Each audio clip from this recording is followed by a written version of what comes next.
Hi, folks. Bob Mannery here. You're listening to A2D Radio, real sports talk radio for the fans, by the fans, no agenda. These guys are the best in the business. Sports talk radio, no notes.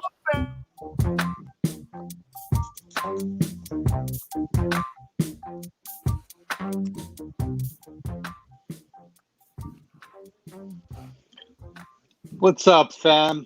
Welcome to Birds of a Feather on A2DRadio.com from our own Real Talk studios here on YouTube, Facebook. We are on Twitch, right? We got Twitch going today, baby. And obviously on Twitter, I'm Chrome, Pete, Kevin, Chux as usual. We got Big Daddy, No Notes himself up here, as well as Mr. Ryan Brodo joining us on camera because here on Birds of Feather tonight, we're doing quarterback talk. We're brought to you by our doctor, Dr. Paul Vidal, the best in the business at Specialized Physical Therapy. Find him in Burlington, Cherry Hill, and Princeton, New Jersey. Find him on the web, specializedphysicaltherapy.com. No appointment necessary, so reach out to the doc. Also brought to you by Ambuck Services. Our guys, you need gutter cleaning, gutter guards, deck installation, restoration, tree trimming, anything that you need. Reach out to the guys at Ambuck Services. Let them know the A2D and the fam sent you. Get 20% off at ambuckservices.com. Our topic of conversation, we're doing QB talk today, guys. We're talking quarterbacks. We're going to change how we usually do our quarterback rankings this year. We're going to get into that in a second. It's brought to you by QB 54, best tailgating game out there. It's a great time to get it now. Weather's getting nice. Keep yourselves occupied. Have it for football season when that rolls around because it is going to roll around. Check it out, playqb54.com. Use the promo code No Notes, get you 10% off. Guys, we're talking quarterbacks today. And, every year, this time of year, here on Birds of a Feather, we start to get into our positional rankings. So we decided this year we wanted to do things a little bit differently. So we have Mr. Brodo and Mr. Arnone on board with us. And what we're going to do, guys, is we are going to do a draft. We have our order that's been picked differently. We're each going to pick 3 position players for the quarterback position, which is what we'll start today. I think we're going to do running back next week and so on. And we'll announce what next week's position is going to be, in the week that we're doing. So quarterbacks today, running backs next week. I know, Mr. Ryan Brodo, you are the quarterback guy over here. Well, I hope I live up to it. Talk. I hope I live up to it. You love quarterback talk. And our topic of conversation, guys, is when healthy, Carson Wentz is the top 5 quarterback in this league. Agree, disagree. We're going to find out. We're going to find out because we're going to see when he goes. So who's the rookie over here who's got the volume on? Nobody? Nope, muted. I heard an echo. So, Chux, why don't you kind of explain how we're going to do things in terms of the draft and the way all that goes? Yeah, absolutely. So, guys, first of all, thank you again for joining in. And good to have, the big guy, Tom, and then Brodo. Dropped 37 on the Bradford. Good to have these two join us, and they will be with us for the next few weeks as we do these positional rankings and these live drafts for them. The way it's going to go is it's going to be kind of similar to a fantasy draft. Each of us has our own team that we will be building. So this week we are going to be drafting quarterbacks specifically only, though. And each week there's going to be a random order that we draft in. It's going to be snake order too, so it's going to loop around. And we just each for the quarterbacks we're going to pick 3 quarterbacks each. So we're going to go around, and then once each of us has 3 quarterbacks on our roster, we're going to just react to it, give our thoughts, compare, and then same thing next week. Whether we do running back or we do wide receiver / tight end, we're going to do the same thing, and then we're just going to build a team. At the end of this, the few weeks where we have our roster builds and our coaches and everything, the fans, the viewers, you guys are going to get to vote as to which team is the best, which of us has assembled the best roster. So definitely tune in and keep up with who has which players who you think is in the lead in terms of who's got the best roster so far. It's definitely going to be very fun going forward, and I hope you guys enjoy it. But it's going to be really interesting once we get. I know we're talking about before the show. It's going to be real interesting when we get into wide receiver, tight end. So let's go. Let's do it. Penny. Brodo trying to hold it in over there. Yeah, I almost went off screen. That is a yes. Yes, it is. His studio. That is pretty. He's coming to you from the north. The like it? northeast affiliate. Wow. See, that's the Boston legit. affiliate. And he's sitting on a stool too. He was like, "Yeah." Relax. Kevin, you're like Relax. Kev, you're like in your studio, but you look like T-Boss from like TLC's Red Light Special over there with the lighting you got. We got to work on that next, pal. It's like mirrors over the back. He's about to drop a music video. I mean, first I had to go out and pick up. I had to pick up the screen. Remember, that was too much work for Chux. some guys to begin with. So lighting will be next season. It's too much work. Hey, let me know when you're ready to work on a nursery. Listen, I want to real quick too, guys. If you didn't catch it earlier too, I just want to let people know that you have to go back and check out the interview that we had this afternoon with Vince Papale. It was awesome. It was a great conversation. Myself and Tom, Jake Friel, Steve, Rachel was on with him. Steve for whenever he could get his AOL dial-up working. But we had an awesome, it got crazy. But listen, it was an awesome conversation. We were talking about it earlier. We thought we get 20 minutes. 20 minutes turned into an hour, and it might go on longer if we kind of didn't wrap it up. So great conversation with him. We want to thank him for coming on. Go back after you watch us and check out the Vince Papale interview from this afternoon. It was really special. Yeah, it was great. It was definitely good job by you guys. Something I forgot to mention, but before we do that, I know we had a new listener. What's his name? Don on YouTube says he's first time listener. So thank you for tuning in, Don 19. You've got the Lions logo, so I'm assuming you're a Lions fan. Thank you for joining. Hopefully you enjoy our A2D, our show today. But for the draft, just to make it clear, we are not drafting based on which quarterbacks had the best career or which quarterbacks are the best going into 2020. We're going to be drafting based on as if we were building a team right now going forward. So age plays a factor. So if you are like someone like Kevin who feels like Brady's going to play another 10 years, then of course you can draft Brady if you want with his first pick. But for the rest of us, that might not be the case. So age will play a factor. It's who would you draft today if you were building a team going forward. Gotcha. All right, boys. Well, let's roll this out. Let's get this going. So Ryan or Tom, let's show the draft order, and it is going to be snake style. All right. So I'm picking first. All right. Let's do it. And we'll have Chux, Kevin, Tom, Ryan, and Pete will anchor the first round.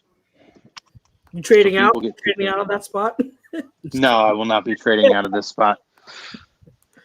All right, so I am on the clock, and I can already tell you that my pick is in because it's not even a question for me. Prism. What was that, Crum? Prism's already. Prism already dropped my pick in for me. I mean, it's without question to me. I'm going with the kid who's already a Super Bowl champion, already an MVP, Pat Mahomes. To me, the best quarterback in the league right now. I thought about another guy who I'm gonna make sure that I'm gonna let you guys talk about. But to me, right now, I have to go with youth and already proven success and what I believe he will be continuing to do. And the fact that, to me, the AFC is a two-horse race when it comes to quarterbacks. It has the potential to be, the next, when you talk about quarterback matchups or all-time generational quarterback matchups, he's one of two, could be the next, Brady Breeze argument. Throw Aaron Rodgers in there too. So for me, without question, I'm going Pat Mahomes. That's going to be the cornerstone for my team. Nice. Good job. I guess I'm up next. Yeah, no argument here. I mean, Yeah. Yeah. No, I mean it's pretty simple, pretty straightforward. If you didn't pick Mahomes, I think we'd kind of let you have it, and I would be thankful because Mahomes would follow me. But I am left with the second pick. And for me, it was tough because to me it came down to like 2 or 3 guys. And I'm looking at them, and the fact that it's about who we would pick to build a team going forward, and age is definitely a factor. That's what kind of steered me away and was the ultimate deciding factor in me not picking Russell Wilson, who would have been my guy. I would have picked Russell Wilson, but him being 31, and if I want my quarterback to play another 10 to 15 years, I don't know if Russell Wilson has 10 to 15 years. And that's why, for me, I'm going with the next best young guy at the position who I believe will play that long. And you can call me a homer, but I'm going Kid Carson Wentz. And I think that I'm looking at guys, it's either him, Deshaun Watson, or Kyler Murray as the young guys. And you can say Lamar Jackson, but if I'm building a team, I'm not running his scheme. So he wouldn't fit on the type of team that I would run. But I love Kyler Murray. I love Deshaun Watson. I love what they both did. But I've been consistent in saying that Wentz, I think, is better, has a higher ceiling than both of them. To me, in terms of the young quarterbacks to build with, it's Patrick Mahomes and then it's Wentz. And so I'm staying consistent with my stance that I've had for a long time. And I think this year is going to be he's going to have a breakout year because he finally has weapons. Just got to stay healthy. So I'm going with Carson Wentz. It's hard to argue with it because it's my guy, but Lamar Jackson can run any offense when you can run a 4-4, right? You can escape pockets and you can make plays on the run and you can do all them things. Shit, he can run some 6-year-olds playbook. You know what I mean? And make plays on his own. So, but that's the only argument I have to. I mean, I love Wentz. It's just the argument of health and durability, and obviously take that off the table. He's top, like the poll question. He's top 5 in the league to me when he's healthy. It's not close, but it comes down to being healthy again. Yeah. Yeah. I mean, for me though, see, I don't think it's that hard to argue against that. I think that's way too early. I think that's a Howie pick because there's more talent on the board with less of an injury history. Yeah. We can't ignore what's happened pre-2020 and the fact that this guy has had major injury issues. Yes, he's young. Yes, he has a very high ceiling, but to leave a guy like a Lamar Jackson on the board, or even, I mean, I could agree with you with the Russell Wilson argument, even though I would take Russell over him. I mean, Deshaun Watson has injury issues too. Yeah. And maybe I would take Kyler Murray over him too. Probably not, but I see an argument for him. I can't see a world right now where you take Carson Wentz over Lamar Jackson. Yeah. Not anywhere in the world. I can, because Wentz had one Super Bowl, one MVP type year. Lamar Jackson has had one MVP type year. And again, Lamar Jackson to me, like, we've seen both of them perform at an MVP caliber level, and you want to factor in the injuries. I get it, and that's perfectly fine. But to me, as a pocket passer, and that's what it comes down to when I look at a quarterback, is you can run and run and run. And I'm not hating on Lamar because I was actually a Lamar believer back during that draft. You know, a lot of people like Wilson were making fun of me because I said I like Lamar Jackson. So I'm not hating on Lamar. I love Lamar, but if I'm comparing Wentz to Lamar, I see Wentz's ceiling as a quarterback in the total package as higher, because Wentz was Mahomes before Mahomes came into the league. So we got to remember Wentz's ceiling, and I've just always argued for that. So that's why I went with Wentz. And the one thing I'll add on top of that too, and again, nobody's trying to say that Wentz isn't any good. We all love Wentz, clearly. So that's self-explanatory. But I find it strange to take him over a guy like Russell or even a guy like Lamar, to a much smaller degree like Lamar or even Deshaun, because while we love Wentz, and not even talking about the injuries, this guy has he has 5 plays of playoff experience, to where you're going with him based off of, I get it, one really impressive year and obviously the stretch last year, but you're taking him over a guy with Russell Wilson, who, he only has the one Super Bowl, but he's been to two, and obviously he has tons and tons of playoff experience, tons. So he also has that, and also culture changer. I get it. Listen, Wentz is a top 5 quarterback when healthy, but I'm very surprised he went at 2. I'll just say it straight up. That's fine. Like I said, it was the age. If we weren't looking at age, if Russell Wilson wasn't 31 years old and I wasn't building a team for the next 10 to 15 years, Wilson would have been my pick hands down because I love Wilson. 10, 15 years. I mean, I'm trying to win 5. I mean, I mean, now I'm putting stock on guys having to play 15 years in the league. I mean, shit, take every guy off the board then. But I don't trust any of them to play 15. Any of these young guys. 15's not fair. You want to talk about 8? I think that's a fair assessment when we're drafting here. That's future. I think anything over that's like unfair because it takes everybody off the board. It changes the whole premise. And then to say he's going to play 15. I mean, listen. Nobody's driving his boat more than me. I can't with a straight face say that guy plays 10. I can't. Once his mobility is gone, he's going to be like a Cam 2.0. I just feel bad saying it. It hurt me saying it. But I can't. Yeah. Yeah, for me, I think it was a good. Go ahead, Kevin. No, I think it's a very Eagles Howie-esque move. I mean, if you look at it in the format that we're drafting, Chux doesn't come back around until 11. We all would agree that, Wentz is right around a top 10 quarterback when healthy, given the situation that we're in. So if you have a guy, go get him. I get that, but I disagree with the talent that was left on the board there. I understand wanting Wentz and, a great solid piece that can do a little bit of everything to go and get, but not outside of the couple of guys that I have in mind on my big board, that is. I mean, Lamar had to step in for a franchise icon and take over. And he's already been an MVP, and he has more playoff experience than Carson Wentz. I just can't take him over a guy who has the injury history of Carson Wentz coming into this year. I'm not knocking Carson because I think Carson's top 5. I think Carson's probably top 4 maybe. But I can't take him over either Russell because of the experience, and I can't take him over Lamar. I just can't do it. I'll tell you what Real I can't quick. do is that down there. So I'm surprised his Facebook ain't hit again. So I love you, girls. But shout out to Greg Balakovic. He posted QB Factory. Make sure you guys go out there to phillydrinkers.com, HD gear. Get the QB Factory t-shirts. Hot off the press. As you were, fellas. As you were. Those shirts are fire too, by the way. Yes. Yeah, I love how he came. those are great. He did a great job with them. All right. So All right. here we are. So with the On third number 2 pick, wasn't fireworks. Let's see what 3 brings us. Jesus.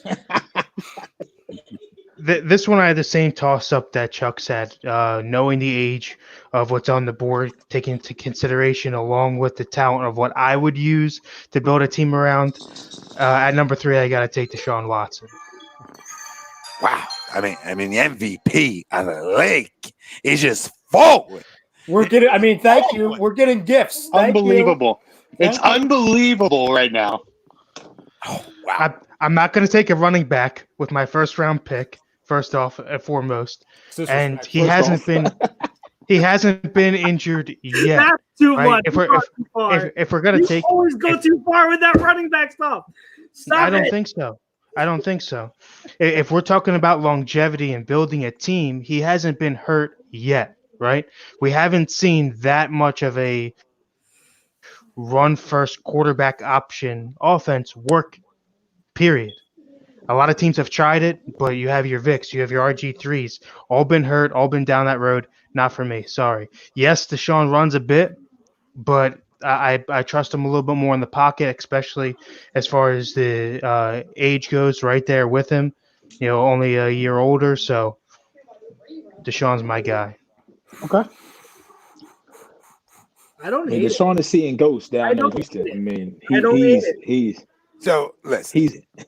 I don't hate it. Listen, if you were taking Deshaun over Russell because of age, I would say, all right.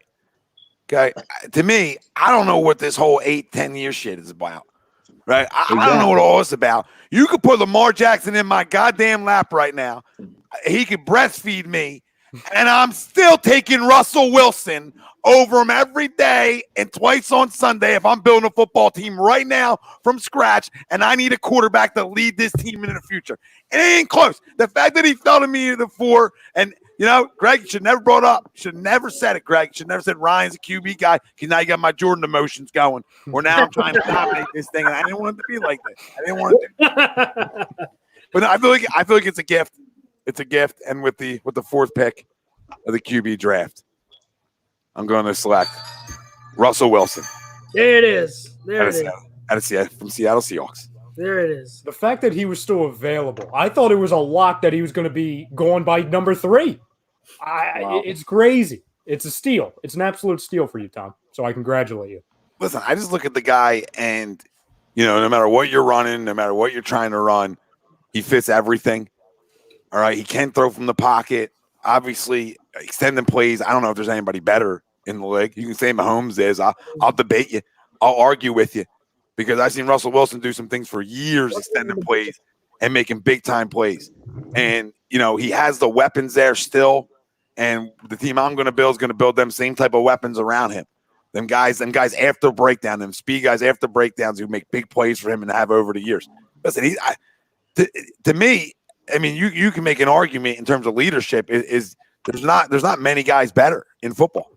They're really not. Who goes about it the right way, and no matter who they bring in and take out, they're always in the conversation. Always. Yeah. Hey, I think argue. There's nothing I'm going to disagree with you about with Russell Wilson when it comes to ability. I'm just knowing the premise of our exercise. I factored age into it, and that's my only argument. That's but Chuck, so are you not? I got 5 years. Why can't I get 5 years out of Russell? I was going to say, why can't you get 9 years? I mean, you see guys going into their 40s. This guy's not backing up as much as he was 5 years ago. Absolutely. Because the ones that are playing until they're 40 are the pure pocket quarterbacks who don't rely on just their mobility. Who don't rely on mobility. Like Tom Brady doesn't rely on mobility, does he? He's a pocket. Russell Wilson doesn't just strictly rely on mobility either, Chuck. He can flat out throw the football. He's a magician. He's a magician in large part because of his mobility. Does he have an extensive injury history? Does he have extensive injury history? So I don't know for sure if he'll be the same quarterback when he's if you take away his legs as he is now. That's you took Carson Wentz, who has more of an injury history. We don't know if he's going to hold up in 5 years. You took the injury history guy, and I take the guy who's never hurt, who's never banged up, who's there every snap. No matter how much he runs around. But to say he can't throw when you're a baseball guy and a guy who could walk on and probably play in the majors tomorrow. All right, you can throw the ball. Don't tell me guys can throw the ball better than him. I'll argue with that all day. I didn't say that. I didn't say. I didn't say from that. The pocket. I'm saying. I did not say. I said what I said was that. I know what you said. Player was 45. I don't expect him to. A huge reason why Russell Wilson is Russell Wilson is the way he is now, is the magician. And if you ask me at any point who are my favorite quarterbacks to watch in the league, it's Carson Wentz 1 and Russell Wilson 2. So I'm not trying to knock Russell Wilson. I love Russell Wilson. Ever since he was drafted, the guy who doesn't get hurt. Ever since he was drafted, you're saying one guy can play 10 years who hasn't proven. Let's be real. Who hasn't had the greatest injury history can play 10 years, but a guy who's never hurt can't give me 7. No, but I understand that. But I believe and I win 7 in a row now. Yeah, but that's fair. But I am banking on the fact that going forward, Wentz is. I'm putting faith in the fact that I'm taking a risk that if I invest in Wentz now, that he will stay relatively healthy. Is that a risk? Yes. I have nothing to really base that on, but it's what I believe in his ceiling for the next 10 years. No, I see and when it comes to Russell Wilson, I'm really not trying to hate on his ability. I love Russell Wilson. How many times have I said, and I've on this show, that Russell Wilson is one of my favorite players in the whole league. I love him. I've said he's elite for years. So it's just the age. It's just if you were to put these guys in a draft, how many teams it's not. Would he go high? Yes, but he's 31, so he's not like he's. It's not like he's he's not young. He's not young. That's the only reason why I didn't take him. That is literally the only reason, because he's not young. Would And you if say if you're drafting a franchise quarterback, you want someone that's going to be around for around 10 years. Well, that's probably going to be Russell Wilson. Like It's probably going to be Russell Wilson. You want your franchise quarterback that you know is going to be around for about 10 years. Well, that's going to be Russell Wilson. That's going to be See, Russell the issue with that, taking Russell Wilson with that is, and I do agree with Chux to a point as far as the decline of that 10 years. If you take a 23, 24, 25-year-old, you're getting 10 years of prime. Well, if you take a Russell, I'm not saying it's Wentz. Yeah, but you can't bring up a 23-year-old when you're talking about Wentz. He's going to be 28. That's Right. 5-year difference. Yeah, You can't so pull up Russell 23 Wilson- then. Yeah, I'm saying the span of time.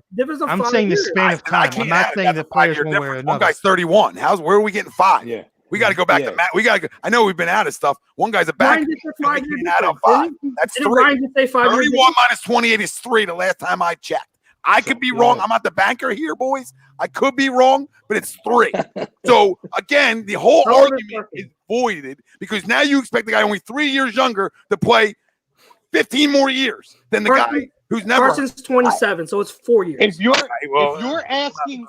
asking me today, okay, because Carson might be 3 or 4 years younger, but his body's been through a lot more wear and tear already at this point. If you ask me today, and I hope that I'm wrong, that I have confidence, if I'm putting my confidence behind which guy will be playing 10 years from now, it's Russell Wilson over Carson Wentz. Mm-hmm. Not even a question. So it counterbalances the whole argument. And I think that 90% of people would go by the injury track record and say, if they were asked, is Carson Wentz or Russell Wilson more likely to be around 10 years from now and have a healthier 10 years, I would guarantee you 95% of people would say Russell Wilson. That's fine. Let me ask you a question. What everyone else says. Would you not trade Wentz for Wilson straight up right now?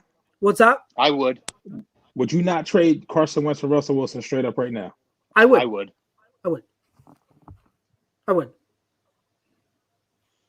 If you're but we're talking about on the Eagles, right? Like, because the Eagles are in just in general, right? Because we're not. I don't care what teams they on, just player for player. If you're talking about you want to win right now, I would take Russell Wilson. Okay. If you're talking about wanting to build a team for the long term too, that's when the age comes to a factor. Hey, if I'm off base, then I'm off base. If I'm a little bit biased because I love Carson and I believe he is after Mahomes, he is the next best quarterback in terms of all the young quarterbacks. So if you want to call me biased, you can call me biased. And if you want to think I'm off base for factoring in Wilson's age it's not off base, then it's fine. You can say I'm off base, but I just believe in Wentz's ceiling a lot, and I've been consistent with that, and that's why I picked him second. Listen, there's no debating his ability. It's debating the one thing that you seem to overlook here, and anybody that would pick Carson over Russell is the injury side of it. Anything else you said spot on. I mean, it's hard for me to disagree with Carson. It's hard for me to if Carson had no injury, he's probably going 1 in my book. But as much as I love half the fact that I didn't in this draft, if he was there at 4, I'm probably not taking him. That's not a shot at you. I just can't be in the first round. I can't be confident that last year he did everything we begged him to do, play 16, and then as soon as he plays 16, what happens? It's a weird vibe I'm not getting the good vibes like I did. I think this year he's going to have a monster year. I think he's going to be I think he has a chance to win MVP. But that's a lot of hope more than what I get. I get it, and that's fair. Yeah, right? and that's my beef with it is, a lot of the argument, and maybe it's not what you wanted the main point of the argument to be, was that we're basing it off of who's going to be around 10 years from now or not, and injury history. And I can't. It's the argument of that draft night when Brakeman brought up quarterbacks with injury history, talking about Tua, and I said, you have the quarterback who is injured every year. You can't sit here and dump on people and talk about quarterback injury. That's the one area in a conversation we don't have a leg to stand on. So I can't. That's where I'm like, what are you talking about when you're bringing up the injury history and 10 years from now? Because I really believe anybody here And anybody outside of here would believe 10 years from now, I'm more confident that Russell Wilson could be around than Carson. It's more so what Kevin said. The injury thing never came out of my mouth when making an argument for Wilson and Wentz, because I'm not denying it. It's what Kevin said, is the fact that you get those few extra years of his prime and that the prime football, because once Wilson gets to the point I was trying to make earlier, once Wilson gets to 35, 36, 37, he's not going to be the same quarterback, even though he might be playing. And that's what I'm factoring in. Whereas 8 to 10 years from now, Carson still could be that same quarterback. You get what I'm saying? It's about how many years of that prime are you getting from Wentz that you are not getting from Wilson. And I guess that's debatable and that's subjective. Yeah. I just put my faith in Carson and what he'll be able to sustain it. I mean, the thing we can't forget, just in general, is that when a guy gets an injury, his body gets a little bit older, a little bit quicker. So some of that gap of those 4 years is closed up a bit. We could look at guys like Dante Culpepper, who had leg injuries, who good one. aged real quick when he continued to get hurt after the fact. So that's the concern with Carson. But, I mean, I understand where you're coming from. It almost makes me feel like when Howie said, I want Jalen Reagor, do you think that everybody else was the rest of us? And Chux is Howie right now, and everyone just yelled at Howie and said, "Look at the talent on the board. What are you talking about?" Right. Hold on a second. give me a minute. Mama, I love you. I love you. I never said that, by the way. I never said that. Hold the phone for a second here, okay? And in no way, shape, or form, nobody. If anybody's comparing Russell Wilson to Jalen Hurts, we need to all stop watching football immediately. Whatever analysts give you that comparison are flat out morons. Okay, so me taking Russell Wilson over a stretch doesn't mean I dislike Carson Wentz. It just means that guy's the guy, and to say he can't throw from the pocket is disrespectful. It's so disrespectful, because then that means we don't watch enough Seattle games. This guy gets disrespected. He ain't just a one-trick pony. It's unfair to say that. Agreed. To be blinded by 11 is disrespectful too. And that's my opinion about it, okay? And I love Carson. I drive the bus for Carson. But to overlook injuries and act like they're non-existent is disrespectful. Disrespectful. Jalen Hurts stinks, by the way. So there's nothing to do with Jalen Hurts. Stinks. Stinks. And I never want to be proved wrong, because I never want him to play, because 11's my guy. Why do I got this conversation? Go ahead. Sorry. Let me make it clear. I never said Wilson couldn't throw from the pocket. I said he's known to be a dual threat. So when you take out the legs, you're taking out a big part of his game. But I've always believed, what did I say here on last week's show, Pete and Kev? I said what Tom just said is, if you're trying to compare Hurts and Russell Wilson, that's not fair. That's a bad comparison, because coming out of college, Wilson was already a polished pocket passer. And that's why I love Wilson, because he's a true dual threat who can beat you outside and in the pocket. My whole argument before was just that if you're taking away his mobility later on in his years, he's not the same as he is now. That was my only argument. But Wilson is absolutely deadly from wherever you put him on the field. Yeah. Whoever says he can't throw from the pocket hasn't seen what he's done in the past couple of seasons, because if you remember when he first came in the league, he ran a whole lot more than what he runs now, and he has moved to be more in the pocket. So, Kev, Pete, what has he done really to say that he's done a really good job of absorbing hits, knowing how to take hits, things that are so important to be able to stay healthy as a smaller guy, and that's a big part. He knows how to slide from being a former baseball player. So, them things are advantages for him that a lot of guys, you talk about the quarterback position, and the runners don't know how to slide. Vic had to go to school to learn how to slide. And Vic never learned it. RG3. He's like, I can't do it. He's like, I just don't know how to do it. Yeah. Who's up now? Who's fifth, right? Yeah, it's me.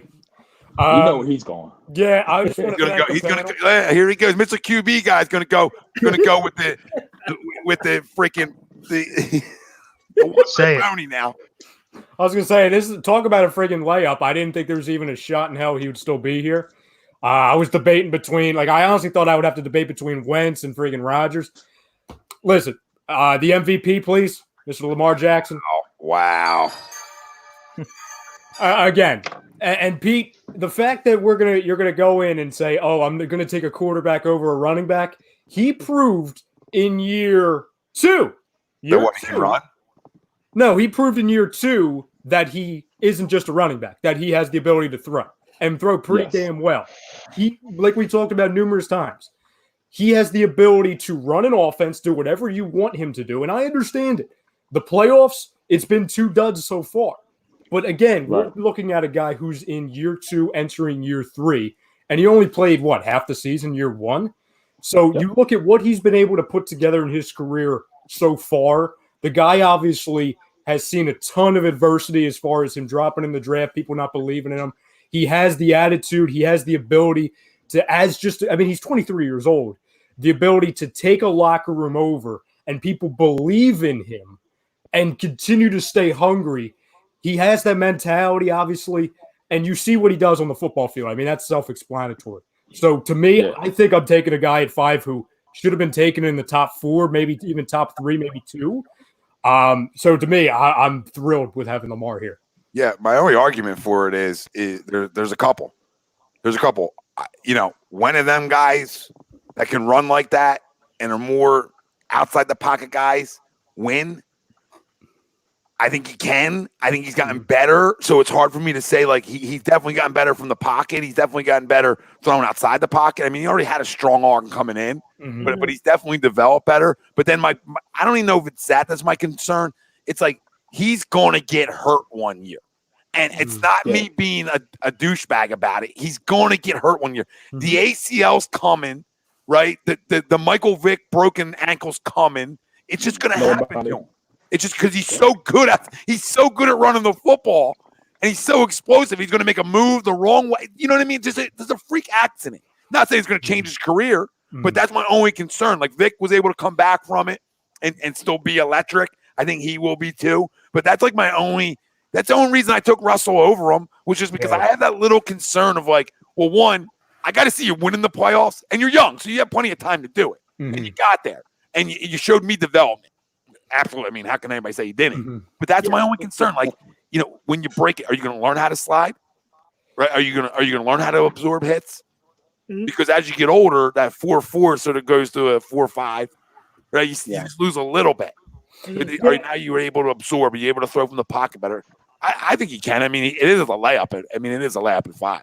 Yeah, I mean, to me, I was debating, between, honestly, Lamar and Aaron Rodgers. And the two things came into play. Number one, we've seen Aaron obviously dominate, in the regular season and obviously in the playoffs, and then obviously won that one Super Bowl. So that's something we've seen. We have to still see some more, especially in the playoffs from Lamar. But that's the one thing that I can actually take age into consideration, because unlike it being like a Russell Wilson, Lamar Jackson type thing, Aaron Rodgers is 36. He's going to be 37 in December. So you're looking at that to where I don't think, I'm not saying Aaron has 3 more years left. He probably has 5, 6. But then I look on top of that and think, okay, well, health. Well, we have to remember, too, Aaron's been banged up, a lot as of late over the last handful of years. So I look at Lamar, and I completely agree with you, Tom. And I think we can all just chalk it up to saying anybody who's not Tom Brady or Eli Manning, who's just a stone in the pocket, they're going to get hurt eventually, because that's just the nature of the league. And I think what we're starting to see is starting to evolve into those guys that are not just run first. I mean, I'm not saying it's going to be a run first quarterback going forward, but have the ability to extend plays and move throughout the pocket. And I think behind Russell, who I agree, I would take Russell over Lamar. I think the next best guy to do that is Lamar, obviously. And I think, like I said, the strides that he's made just in one off season going into, this past season, of how much he got better throwing the football, I can only assume, and obviously hope for the kid, that he hasn't hit his ceiling yet, because honestly, who does in their second year? So I believe that if that major injury or whatever injury comes, he will have the ability by that time to get it done via throwing the football and limiting the opportunities to move around and extend plays with his feet. Yeah, and the league's going to come with their plan to stop it. They're going to make their adjustment to try to stop it, and then it's going to be on him to make his adjustment back. Yeah, absolutely. Because with Lamar, I want to reiterate that I was a believer in Lamar when he was drafted. I really like Lamar, and I think that I labeled him the next Vic even with a higher ceiling. So Lamar is great, and he's going to continue to improve. Just at this point, I still think he still needs, as a passer, he still needs refinement. Like, he showed leaps and bounds, but you can't ignore that as strictly a passer, he's still not up to echelon with some of the other guys that even we have drafted already. He's just not that. He's not there, and it's a read option offense, so he is running a lot. But what I wanted to ask you guys is, because I heard this, I was listening to someone mentioned this and brought this up, and it got me thinking, like, what if the Ravens' plan, as they installed this type of offense and having Lamar run so much, what if the Ravens had the mindset of, listen, we know what Lamar is and we know what his strengths are, but we are going to take a shot at him winning at least one Super Bowl within the next 5 years, and understanding that after those 5 years, he's probably going to get hurt, like what you said, Tom. He's probably going to get hurt, and that's probably going to be it for his prime or his career. What if that was their mindset? And would you still go forward knowing that, hey, like around 5 years, that's what you're going to get from Lamar, but you probably you have a really good shot at being a Super Bowl contender or a Super Bowl champion within that 5-year time slot? Would you still take a chance on him if that's what you're looking at, if that's what you're trying to take your approach at? Listen, it's all about the parade. You know what I mean? It's all about the ring. Yeah. So sorry, Crum, you didn't draft him number 1 overall, so you get that leeway. Yeah. I've always said, and it doesn't matter what sport it is, baseball, football, basketball, whatever, hockey, if you can make a move, whether it's something in the draft, if it's somebody that you're trading for, somebody you can sign for, and you believe that's the piece that's going to get you there. Baseball is a big part of this too, because they trade a lot of draft picks away in order to acquire a piece for a title.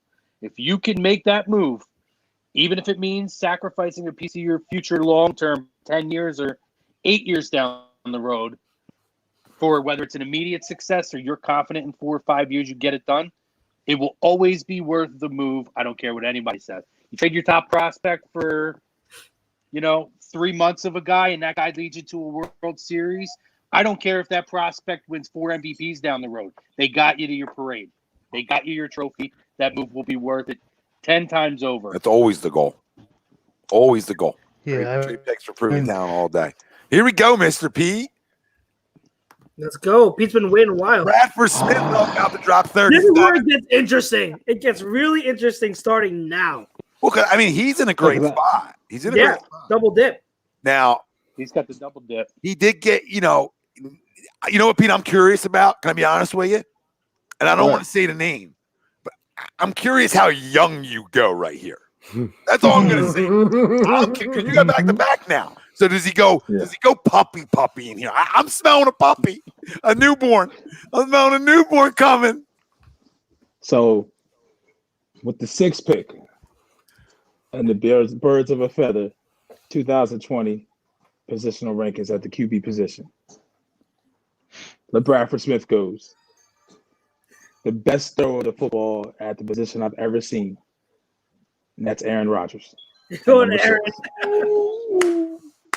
It's hard not. Then it's a good pick. Then where's the puppy? Where's the puppy? There's the puppy. I smell it now. Now's where I think he goes youngster. So what? Before you go puppy, do we have the graphic ready to go? Show that first round. That's the end of the first round. Yeah, that's round. So here's your first round. Let's do a quick recap. Pat Mahomes goes number 1 to myself. Chux does a Howie reach and goes for Carson Wentz. Hell yeah. Kevin pulls to Sean Watson. He reaches. Everybody sleeps on Russell Wilson and then Lamar Jackson. God damn, I don't know how you guys got that gift. And Aaron Rodgers goes Love to my me. pick. Let's go. Love it. So we're ready for round 2. Are done.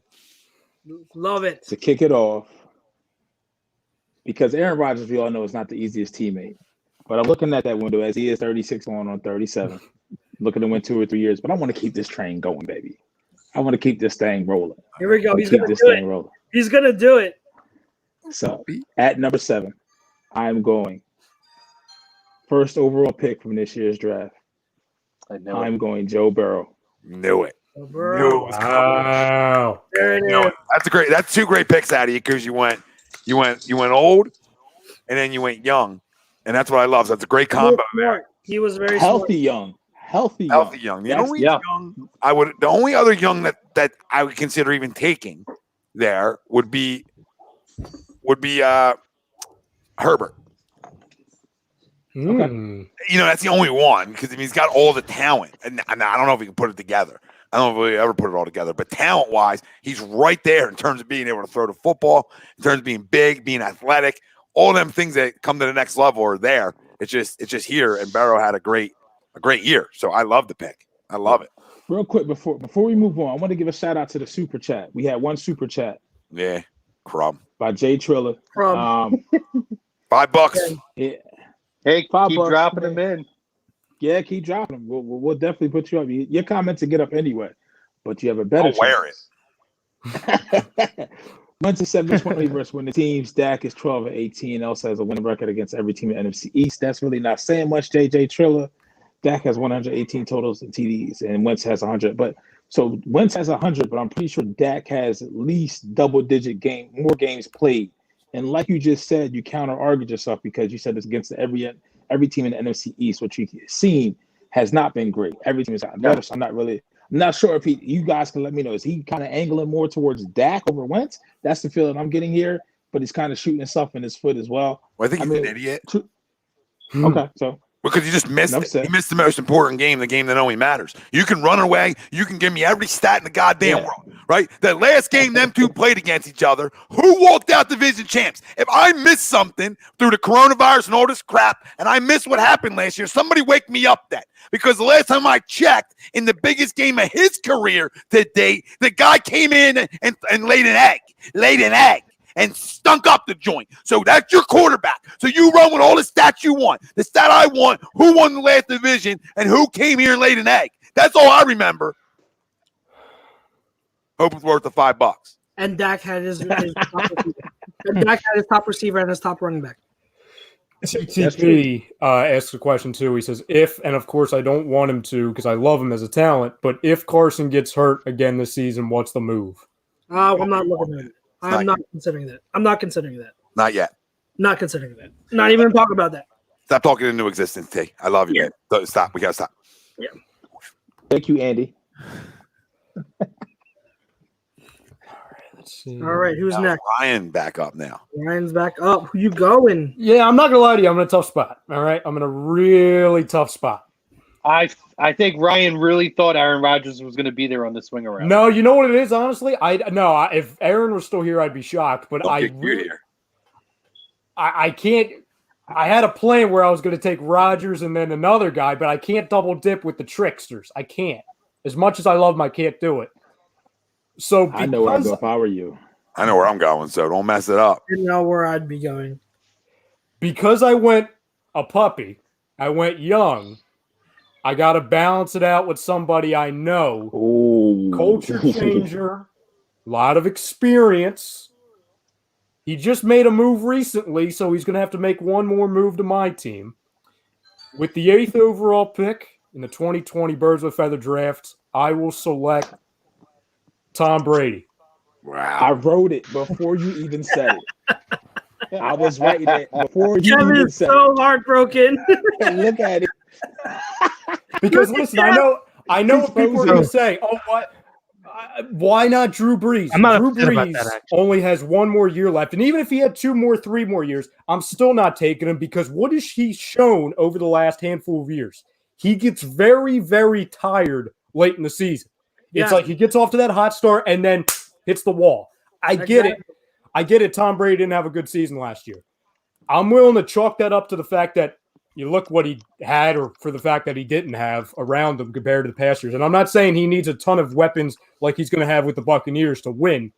But I think flat out, I mean, all things point to the guy's going to still be playing after Drew Brees is gone. So that's number one towards him. Number two, when you talk about winning culture, I mean, you see already what he's doing to a team like the Buccaneers to where you get rid of Jameis and now you go and you switch over to Tom Brady. You see what that brings, obviously. I know it's a limited window, and I understand he's shown that he's not nearly the Tom Brady that he was, let's say, 2-3 years ago. But to perfectly balance off with a guy like Lamar Jackson, who's 23, and he has, a high ceiling and a bunch of potential, I'd rather get a guy that I know we know what a Tom Brady is. And again, the only other option I was going to have was I'm not even going to name him because who knows, he might be there in 5 picks when I pick again. You won't, so don't. I know exactly where you're going, but I'm not going to go 2 tricksters back to back. I can't do it. Well, that's it. See, my issue with the pick is, just to, as far as a team's sake goes and drafting for a franchise to go in the future, is you take 2 polar opposites now. I get taking a veteran guy to back up a young guy, teach him while he's there, can step in. Brady can pretty much plug and play in most offenses, but I will say that's one of the few that he can't. I could see is if you're trying to build around a young guy, why are you going to put a statue back there in Brady? I mean, last year, in 2 seasons, Lamar Jackson's got over 1,000 yards. It took Brady 20 years to do it. So that's not something I would do personally, but he's the greatest of all time. So, Yeah. Have at it. Yeah, I mean, that would be my one concern is Tom Brady is such a polar opposite quarterback to your first-round pick that I don't know. I mean, maybe just kind of preparation and mentality would be the way that he could really mentor him, but maybe, I guess, seeing reads, but just the way they approach it, the way they read the field is so polar opposite that I don't know really what I would benefit by having a pairing of Tom Brady with Lamar Jackson. Well, I think the one thing you can – the one get thing it, but – well, he's definitely going to help out. I mean, what's the biggest, I would say, critique or criticism or shot at Lamar? It's the fact that he hasn't been able to get it done in the playoffs. Well, Tom Brady's going to know a little thing about that as well. That's a fair point. It's a fair point. And also to the point, if you look at this, say for instance, if you put Tom and Lamar on Baltimore, what do they do well? They run the ball well, regardless. You take Lamar away, they can still find a way to run the ball. Mm-hmm. Definitely well-versed at the tight end position. And now speed on the outside with Marquise Brown, Hollywood. Well, coaching staff. Yeah, I mean, that's all he has to do. Mm-hmm. All I'm going to say when we're doing these is you better be careful on who follows. And you better be careful on what direction that guy's going because you just made the biggest mistake in draft history. All right? Now you're setting me up to draft to draft a puppy identically to my guy.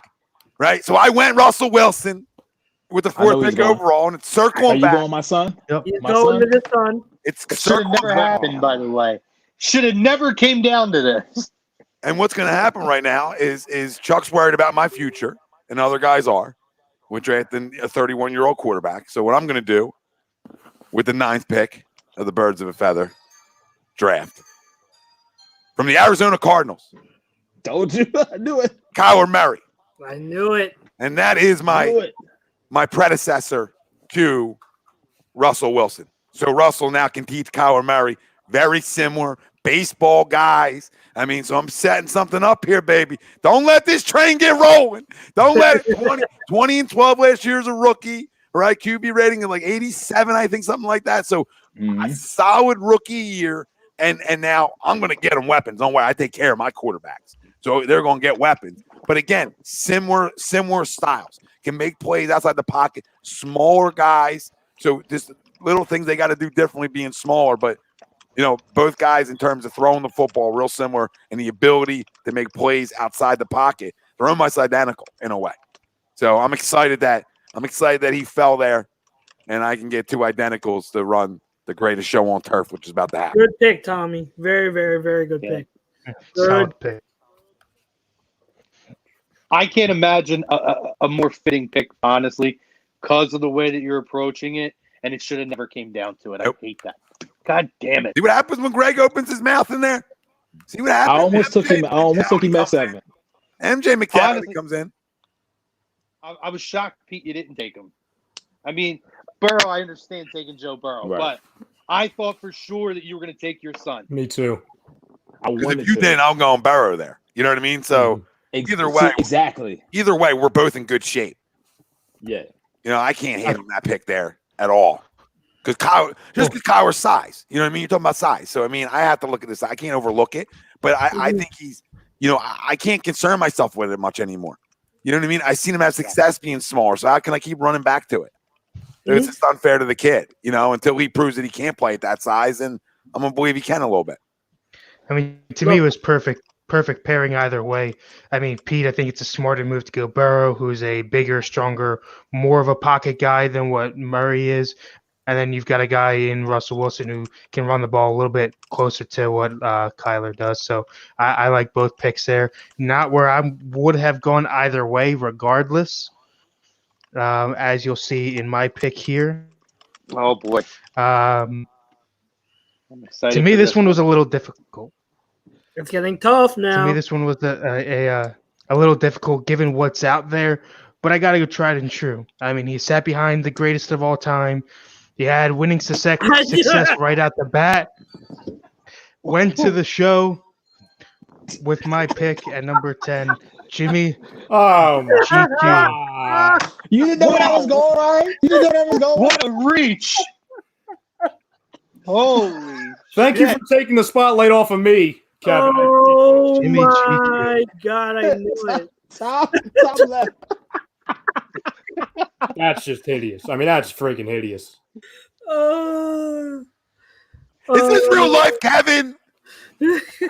Yes, that's I know real behind life. you's not real, but is what's going on here real?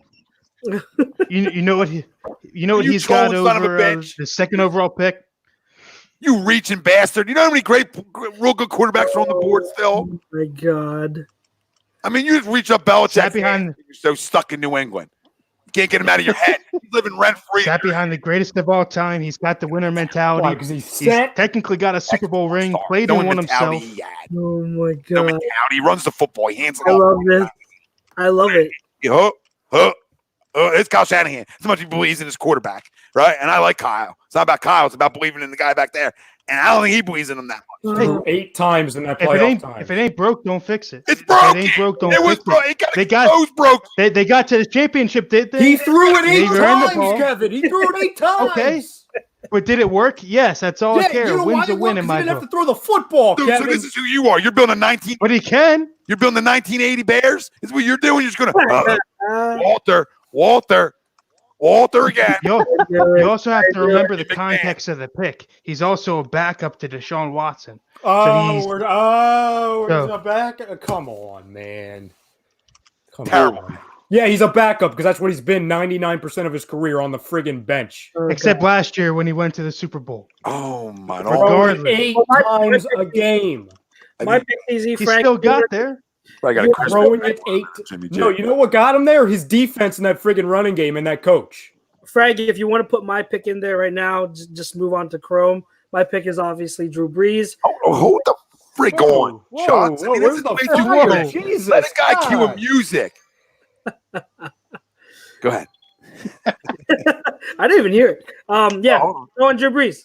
Drew Brees. Whether he has 1 or 2 years left, he's going to back up Wentz. He's going to teach him and help him polish for those remaining 2 years. And if Wentz gets hurt, you got someone who can win right away. So I've got the veteran behind my franchise quarterback in Drew Brees, and I am perfectly fine with that. Chrome, who was your second pick? Mine's next. I get Yeah, the double dip. Well, he's been out a while. I wrote it down wrong. I'm sorry. I'm in the YouTube chat right now, like going crazy. I'm listening. I'm going. Hey, listen to Kenny. Hey, listen to Kenny. When you guys get your own studio, come talk. to me. Right. Can you go off of him for a second, right? Can you like Kenny this knows up? what he's talking about. Yep. You light me up. Kev, grow up. All right, Kev. All right. What's cleaner, ladies and gentlemen? Shot A or shot B? You see how big my TV is over here? Kevin, you This look thing. like you were in a Oh, Feel friggin' the weather. Is that a toolbox behind you?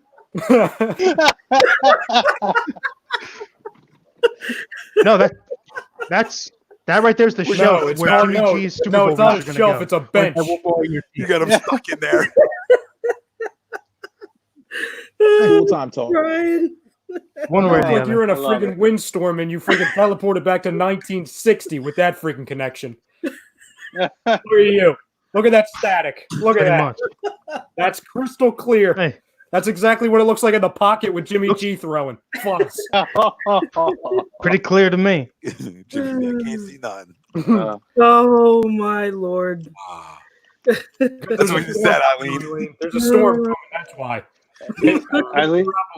Eileen said you look like a meteorologist right now.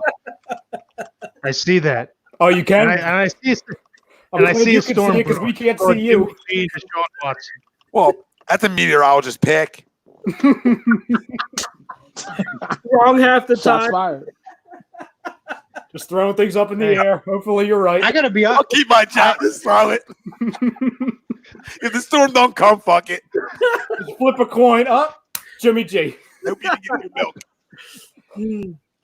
Hey, I mean, you I mean, saw success honestly, in Super Bowl one, so we'll see it again. I mean, at this point, maybe I should just take Ryan Fitzmagic at this point. I mean, if we're just starting to throw stuff out there. I wouldn't hate it. He As did long beat as the we're not in the Patriots. same division. He did beat the Patriots, Grum. Yes, he As did. long as He my beat the Patriots hypothetical more team time than is Jimmy not in Garoppolo crunch, did. I'll be all right. Full time. Two-time talk. Chrome got back to back now. I got double Yeah, dip. he's got the back to Oh back. dear. Guys, you're gonna love my picks, by the way. You know, I got my guy already. I got my guy for the long haul, and Pat Mahomes first overall. I'm going veteran here now. I'm gonna go Matt Ryan. I'm rolling Matt Ryan here. The only reason I'm going Matt, you'll understand when I make my second pick as well. But I'm going Matt Ryan here because I can't take my second pick in the second round. Personally, I can't justify it to myself. To take Don't the you second do it. round. Don't you do Crum, it. can I So ask I'm you? going to take. Go I'm ahead, going to take.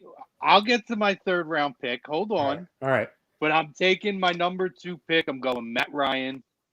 I want to have a veteran guy back there who's had success in this league, who's been healthy for a majority of his career, and still has a little bit in the tank because I want him to step in and be able to pick it up and have the experience. So I'm going Matt Ryan in this spot. Chrome, can I ask you one quick question?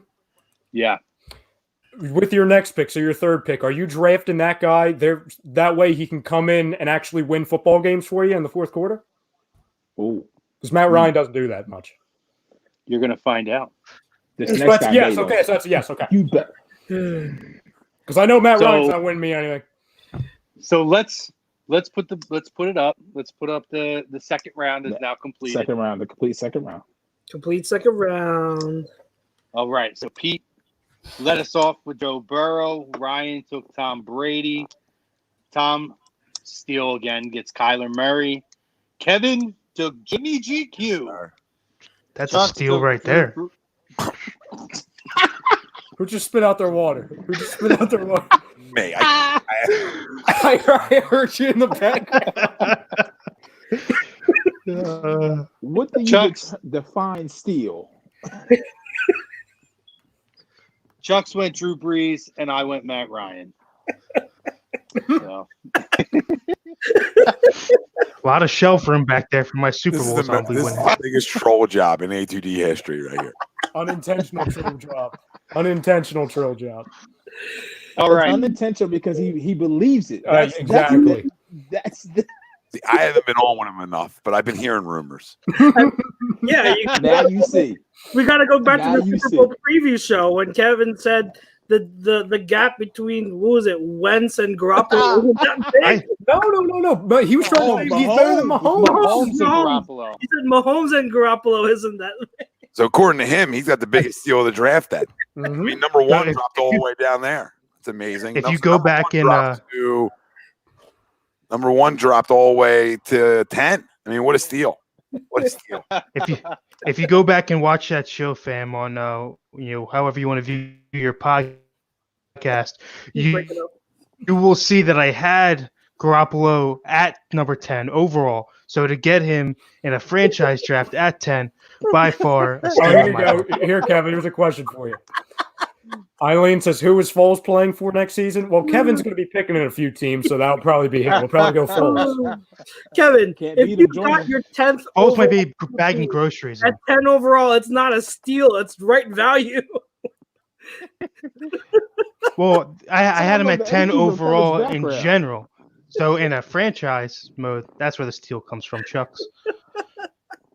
Kevin, See, can I- Kenny gets it. Kevin, can I I'm just still ask you this? I'm not processing that logic.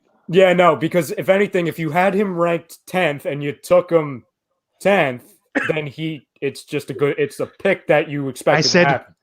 I said within the franchise setting. I had him 10 overall out of every quarterback. I don't care where you have He moves up and down It's a amongst reach. the age. So I don't care where you had him. Bad pick. I don't care where you have him. You could have him 1, 10, 45. Bad pick. Oh man, we shall I see. love it.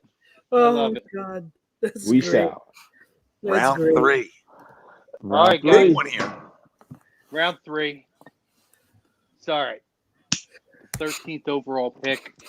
I'm going with a guy who's still fairly young, who's never hurt, who has shown improvement year after year. I'm going Dak Prescott. Yes! I didn't have to make the pick. I did not want to make Listen, that pick. let me explain to you why I'm taking Dak Prescott here, okay? Sure. First of all, I couldn't justify taking a Cowboy in the second round when I have 3 rounds. So I took him in the third round. But the way I'm taking my team, I got my young puppy, I got my franchise guy, I got Matt Ryan there.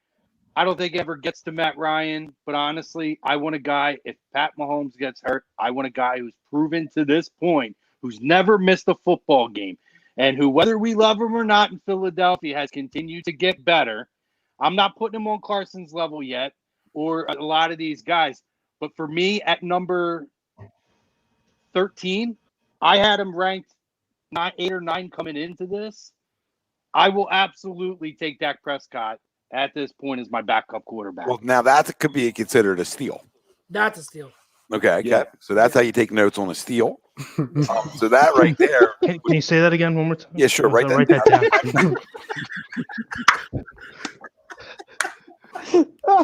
As much as people are going to want to hate out there, I try not to. Some of them I just skip over. But to that pick, I mean, haters are going to hate, and I get it. And I think everybody here, everybody at HUD and why we're great at what we do are realists. And if you're going to be a realist for a minute, take a step back, take the hater hat off for a minute, and just say, this guy's a good quarterback, though. All right. As much as we want to knock him, he's not at Carson's level. We agree there. And he's not to me, in the league, he's not a top 10 guy. All right. But a top 15? Yeah. Yeah. He's right. He's right there. And some weeks you're like, oh, maybe he's better. All right. But the ability to win hasn't been there. So whatever Jay wants to say, that's the only concern. Right. Can he consistently win in this league? He hasn't proven that yet. So the things he has proven is that offense was like number 1 overall at one point. So they can score points. He's proven that he can throw without Zeke a little bit. You know what I mean? So he's proven some things. So the people out there that in the third round, that's a great pick. Yep.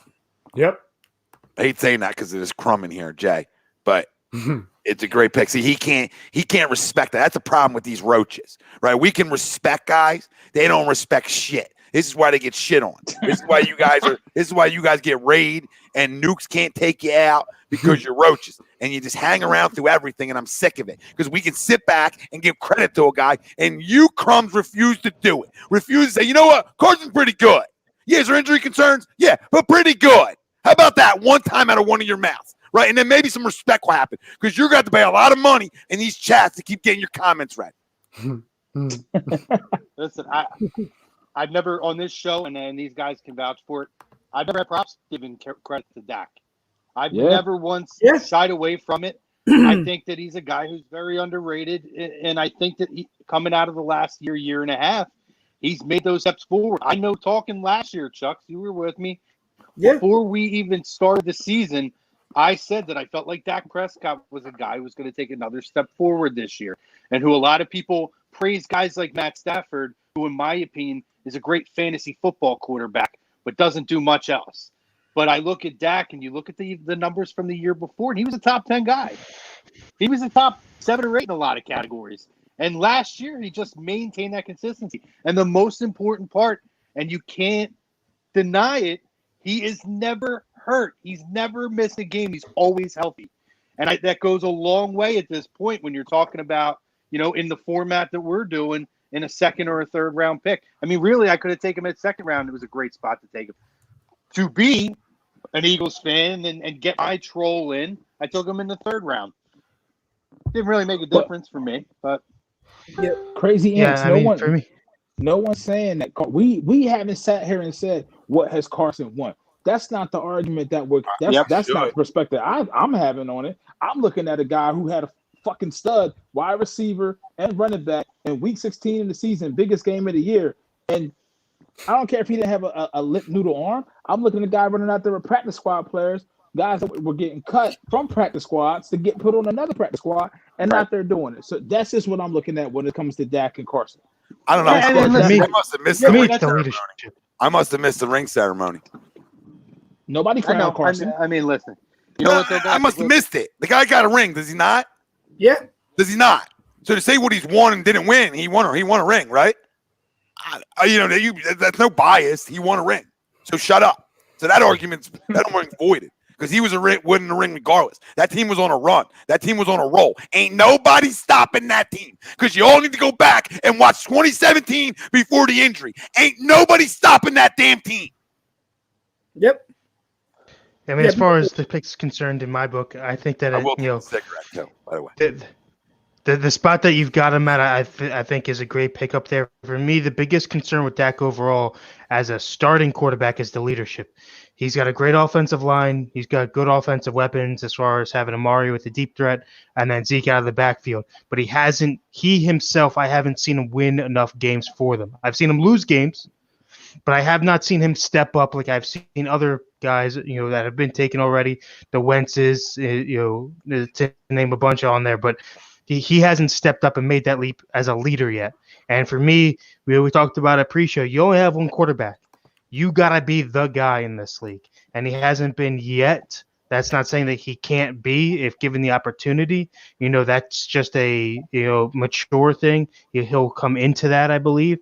So having him as in Chrome's situation, a third round guy, even if you were to take him at second round, I think that's a good pick there overall. But to compare him to Wentz and say that Wentz hasn't won anything compared to him or vice versa, I think is absolutely absurd.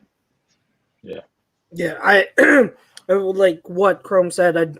It's fun to troll on the Cowboys and then Dak and everything. But when it comes down to it, I've never denied Dak's ability.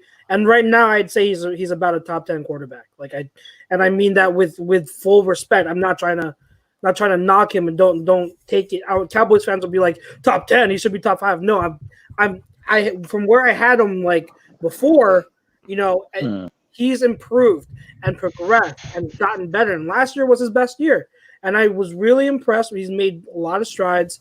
Some of the stuff that Kevin said was right on though. I want to see him step up against better teams, good competition, because overall, when it comes to good competition, he hasn't had his best games. Maybe some of it's not his fault, but that's just how it is. And so I like the progression that Dak is headed in, and I like the pick for Chrome. I said when he picked it, I said I'm glad he did, because if he hadn't picked him, I definitely would have had to pick him. And having a Cowboy on my team would not sat well with me. But you got to go with the talent that's there.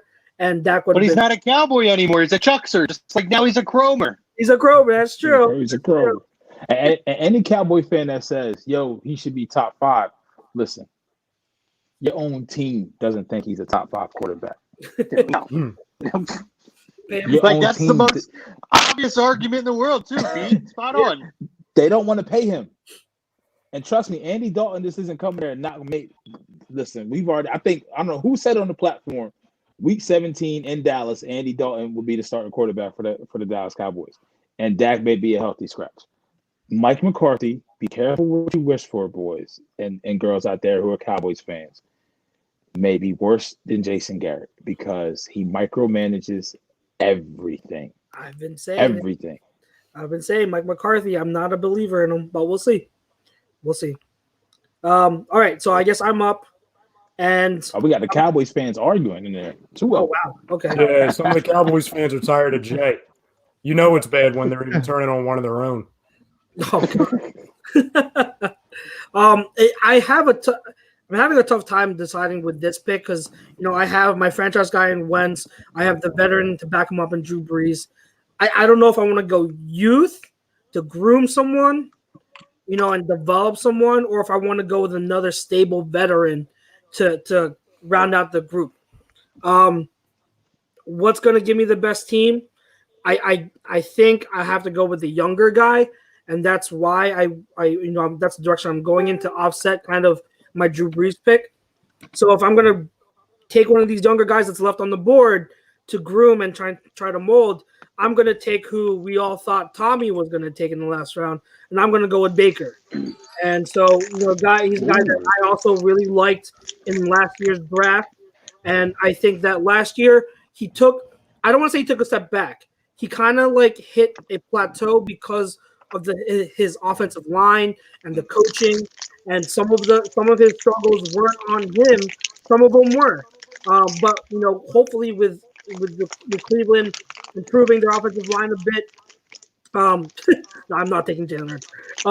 Improving the offensive line in Cleveland a little bit. Hopefully that helps Baker, and he can take another step forward this year because I do like his talent. So I'm going to go with Baker Mayfield as the young guy to groom as the third quarterback. Chux, I love it, and you saved me from taking heat on going with my son, so I appreciate that. Same way Crum bailed your ass out, so we're bailing each other out here late in the draft. But the reason I love it is because sometimes people have to understand something. When you're a younger guy, and now you bring in the likes of an Odell Beckham, all right, and playing the quarterback position, you understand something. When guys want the ball, you sometimes get a little forcey. Okay, you sometimes don't go through your progressions properly as a younger guy because you feel like you need to feed, right? And I noticed a little bit of that, and obviously terrible offensive line play. Obviously, you go out and you get your tackle in the first round this year, atrocious, bad play calling, other likes. But I really think he can have a bounce back season. I do. I believe in his toughness. I believe he's a winner, and them certain things I don't think go away now, right? This is a big year for him, though. All things being said, as much as I love him, big year. Because now the excuses are out the window, right? You've had time with these guys. You have a new coaching staff in there. So it should be different, and we'll see. But I love the pick. Yeah, I think that as far as his past, speaking of last season, I think he fell too hard on trust and having too much in his receivers. When you've got two guys like Odell and Landry that are going to go ahead and call for the ball every play, one side or the other, you're going to go out and throw them, throw that ball and, just trust that they're catching it every time. When it's not really the case, you have to kind of have a better mindset of yourself. And I think that only comes with age, growing in the league. So I think it's a great pick there for Chux. And, I'm kind of excited to actually see him this year play. Me too. I haven't said a lot about him. So I sort of took not a back seat, but just sort of tried to shy away and let him prove some people wrong. And I don't got to go defend. Similar to what I'm going to do with Carson this year. I'm off the defense train. Let him go prove people wrong. I'm tired of having to prove stuff for him. Similar situation. Just a different way here. Yeah, particularly too, where it seemed like last year, a lot of those Carson complaints and issues that people had were proven wrong. He ended up proving or discrediting a lot of those naysayers last year. And then just because of a dirty hit that took him out for the year, it's like all of that went away. The work of 16 weeks in the playoffs completely went away because of a dirty hit by somebody else. And it's like last year never happened. And we're hearing the same criticisms from the year before and the year before. It's insane. Kenny, are you volunteering? I think Kenny, if you want to apply. If you want to apply for the position, he has to can apply. Send... That's sacrilegious. Yes. The fact that he has to apply in the first place. Shit, there's no gifts here. Damn job. You don't got to apply. There's no gifts here. Send your application. to KFC.com, and I will take a look at it. Kevin, the quality of Kevin is grainier than his background. I still can't get. No, he can put you right over his shoulder in there. He can add a lot of things in there. You can be sitting right on The fact that he just spoke in the third person, he said he could send his application in to KFC, whatever email, and he said Kevin will take a look at it. No, I said I. I didn't say Kevin. I was Kevin. No, I said I. It's getting grainer as we go. I feel like he's in space. I know we were talking earlier. I know we were talking earlier about Houston, but I mean, watching Ancient Aliens, you up in space? Oh. It's on the friggin' Hubble telescope up there. I do love it. I do love the set. Maybe give a guy a call. Do we get holiday bonuses? We'll talk. We'll talk, Ted. We'll talk to you about the holiday bonuses. Now we're talking holiday bonuses. What are the benefits? Trump will give you another 12. Unfortunately, go away. Unfortunately, whoever does apply will have to work through February when we do go to the Super Bowl. So I'm sorry you can't have off like the other guys, but who's we? Oh, the Buccaneers. You talking Buccaneers? We, as in the team I'm building right here. So you better not be talking about the Patriots. We're back, and now make your pick. Well, nice segue there for my selection. How's it getting worse? I thought I fixed it. He said, "I thought I fixed it." I'll get my intern on that. Don't worry. For my selection, I'm taking Josh Allen. Good pick. Good pick. That's a great pick too. That is a great pick. Good pick. Son of a bitch. I was crying over that. I was literally crying. We could watch it physically getting worse as we had you zoom in. That's a great pick, by the way. I'm shocked he didn't go earlier. That's a horrible pick. I like Josh Allen. You don't like Josh Allen? I don't like Josh Allen. I'm sorry. I like Josh a little bit. I don't like Josh Allen. I like him. You've never liked Trust has dumped on Josh Allen from day one, so why would I expect you to like the pick? But at this point, Josh Allen has proven that he can win football games in this league. He was the best not last year, but the year before, he was the best quarterback of the entire league the last 6 weeks of the season. And oh, by the way, he just got to the playoffs last year. I thought Carson Wentz was better than Josh Allen last year. The year before? The year before. Oh, the year before. The last 6 weeks, he was the best quarterback statistically. And that's a fact. I talked about it last year. His stats are so reliable. And he's only 23. I know, Chuck. Stats don't matter unless it's a stat that you put out there, right? No, stats don't matter unless you give context. Well, guess what? He was the best quarterback in AFC East last year. So. AFC East. Yes. That's a division. I really can't argue that. We lost to the Titans. It's a division with Tom Brady, Chux. Huh? Yeah, I don't. Division that had Tom Brady in it. It was a joke. No, what's wrong with Josh Allen now? I think Josh Allen. I don't know. He never liked Josh Allen. Josh Allen. Yeah, I've never been a huge believer in Josh Allen. In that draft class, he was way below all the other quarterbacks for me. Josh Allen is someone who has all the tools. Kind of reminds me he has all the tools and he has the running ability, but so far he's just not a good passer. He's very inaccurate, very bad decision maker. He's a good runner, but I don't see anything else. He doesn't really have anyone to throw the ball to that much down there either. So until now, yeah, now he has Stephon Diggs. Well, then we'll see. Like with Stephon Diggs, I mean, he has look at his. If you want to talk stats, if you want to throw out stats, look at his deep throwing stats and in that advanced metrics. He is one of the worst deep ball throwers there is, and one of the most inaccurate passers of them all. And look what happened in the playoff game. He made several bad decisions. I don't like processing. I don't like his decision making. He has all the physical talent, but it's what he does up here and his lack of accuracy that I'm not bought into yet. If you're talking about someone that I'm going to groom, if I was taking a quarterback and I say okay, he's not going to play for five years, but you're going to get the grooming behind someone, then maybe. But to me, when he was coming out of the draft, I never saw him as anyone that was close to being ready.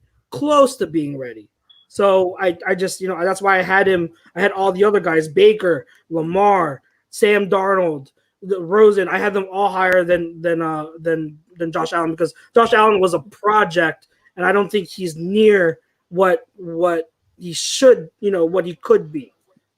The most ironic part about this is Kev, the running back guy, literally just took the not as fast white version of Lamar Jackson. Yes, that's really what he did. Good point. That's really what Very he just did. Yeah, Mister, I don't believe in running quarterbacks, and he took a running quarterback. That's why he's going to sit behind. That's why he's sitting behind Jimmy GQ and Deshaun Watson. I'll shore that arm up. Give him a couple years.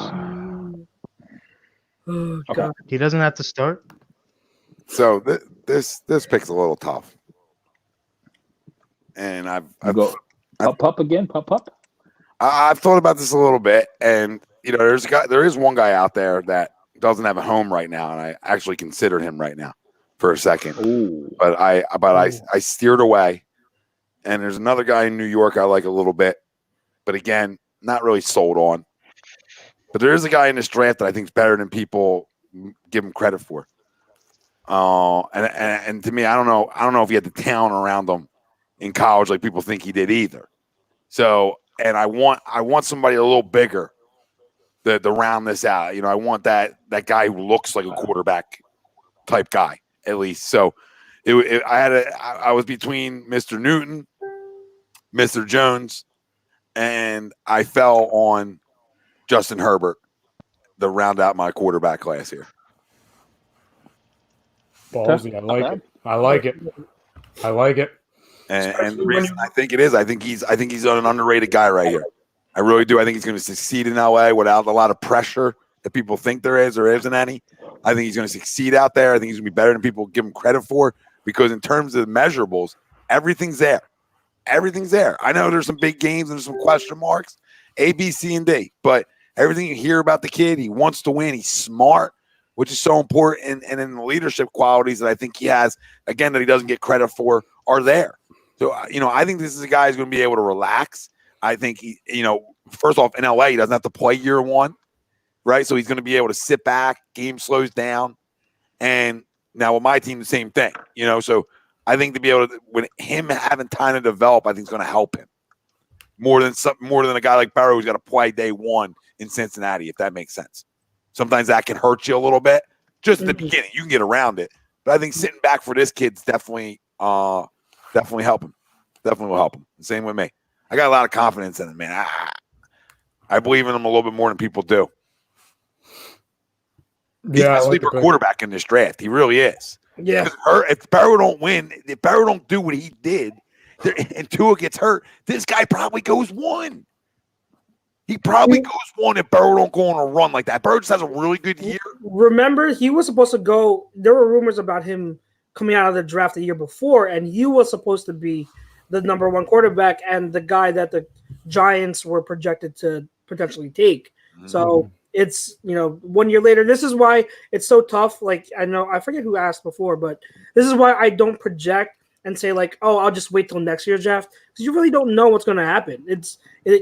People come out of nowhere, and then people choose to stay at school, and like it's too much to project forward a year ahead of the draft, and I just focus on the current draft. But yeah, with Herbert, we'll see. He's got an arm. I'll say that he's got an arm.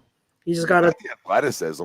Yeah, to extend plays like we see at this level, and knowing how important that is. And when you come into my quarterback room already with Russell Wilson and Kyler Murray, you better be able to extend, because this is what we do here. So, he fits into that role. And then he gives me more of that pocket guy, that bigger guy in the pocket. So I love it. You can learn behind Russell. And then guess what? Kyler and Justin, who wants it? In 6 years when Russell's done and I have 4 rings, Chux. So that's my pick. This was fun now. This was a lot of fun. With my final pick, I started out with Lamar, obviously, the defending MVP. You keep saying that to yourself. Hopefully that helps you sleep at night. What, the defending MVP? Yeah, I'll go with a guy who's got a ring. So you just keep saying that, Mr. QB junkie. Right? You say that, I say that I was the QB guy. Well, I'm just telling you, you had to let everybody know what he won. We know. Continue. Well, who are you talking about? Russell? Well, you took him before me. I didn't have the opportunity to take him. Oh yeah, well that's true. No, I'm saying that you're telling everybody Lamar's MVP. Like we know. Try to Just confirming. Just confirming. Yeah, I see it. You know, some people Shouldn't think he's have just a been. running back. Some guy. Who was the MVP? Who was the MVP last year? I'm not sure. Should have been Christian McCaffrey, but we'll digress. I don't disagree. Then I followed up obviously with Brady. We know we're getting there. Now with the third, I'm going to take a guy who I'm going to go back young. A lot of questions surrounding him, and I think getting him as your third quarterback, if he's able to put it all together, stay healthy, Son of a bitch. the sky's the limit as far as his potential. You see the guy and his success in college. I'm going with Tua Tagovailoa. Son of a bitch. Pete's mad. Sorry, Pete. Great pick, Brian. Thank you, sir. Guys, the cornerstone pick of the next franchise dynasty. Great pick. Oh, great. Here we go again. I was considering Tua, but I couldn't have two injury-prone quarterbacks on my team, so I had to bypass for Baker. Who was the first injury? Better hope guy Lamar don't get hurt. Because you're just waiting. You're waiting to crumble over there. Brady's playing for another 5 years. We're fine. Maybe another 6. You never He's know. playing into his, down there in Tampa. You never know. he's playing into his 50s, isn't he? Yeah, we'll be fine. You know, I thought about taking Dak in the second round and taking Tua, but I decided to go with the veteran and kind of tear it down. But I think it's a great pick. And the reason I would have done that is because of the injury history. But if he's not hurt, I think this kid could be a real good ball player in this league. And for full context, real good ball player. Full context, by the way, if I had it my way, either Baker Mayfield or Josh Allen was the pick here. But since they were both going, I went to option 3. Gotcha. So Pete's going to round this out here. He's mad. He just Sorry, Pete. Tua was his pick. Pete, there's still some good guys on the board, man. There are. Pete, but it's not. Pete, so don't much forget that. Go Don't ahead. forget that Fitzmagic is still available. Foles is still here, buddy. Foles is still here. I thought Chrome was going to mention the So other. is his replacement. His other QB, Taney. Oh, Kev. That's who I Kev actually think shafted you me should take, but Kev shafted me with Josh Allen because if Allen doesn't go, then obviously I think I have my pick of either Tua or Josh Allen at that point. You're So welcome. whatever. You and that two-time talk studio you got there. Fitzmagic and Retro Tannehill kids. would be my best available at this point. No, I can't say they're my best available. Who were Okay, your so- other two quarterbacks, Pete? I have Aaron Rodgers and Joe Burrow. So you've got a young guy, you've got an old guy. So I'm feeling like I want to make a sandwich. I think I know who you're gonna go with, and I think you should. But let's see. Just say it. What division do you think I'm going for? NFC North. No. Oh, you're not. Okay. All right. Then No, you're West. not. You're not thinking of the guy I was thinking. West. He's going West. Give me JG, baby. Yeah, that's a great pick. That's a great Give me pick, dude. JG. Give me JG. That's a great pick, that Lee. I didn't hear him. Jared Goff. Jared Goff. Oh, Jared Goff. Great pick, that Lee. I don't know. I Such don't a know. massive steal, There's other Kevin. guys on the board. Crum, that's a great pick. I don't know if I'd call that. I think he I don't is think what he so. is at this point. I think there's better talent on the board. That's okay. So now that we're here, I don't expect him to play. I would play Burrow over Goff. But one, like Ryan said, when I'm looking at Aaron Rodgers, I think Aaron Rodgers has 3 to 4 years left. Okay. And if I can build my team the way that I know I can build my team, that may be all I need. Mhm. But by that time, Joe Burrow will be seasoned. You know what I mean? So where would you have him? Who do you think is more talented that was still on the board? If I'm looking at that, right, in terms of how you just said it, I have my guy who's going to be out the door within the next couple years, and I got my guy who's going to step in and be the guy. I at least want to have a veteran guy somewhere in the middle who's had some success in this league, who could still step into a backup role and be reliable. I don't I don't believe that at all with JG. I think that kid's a deer in headlights.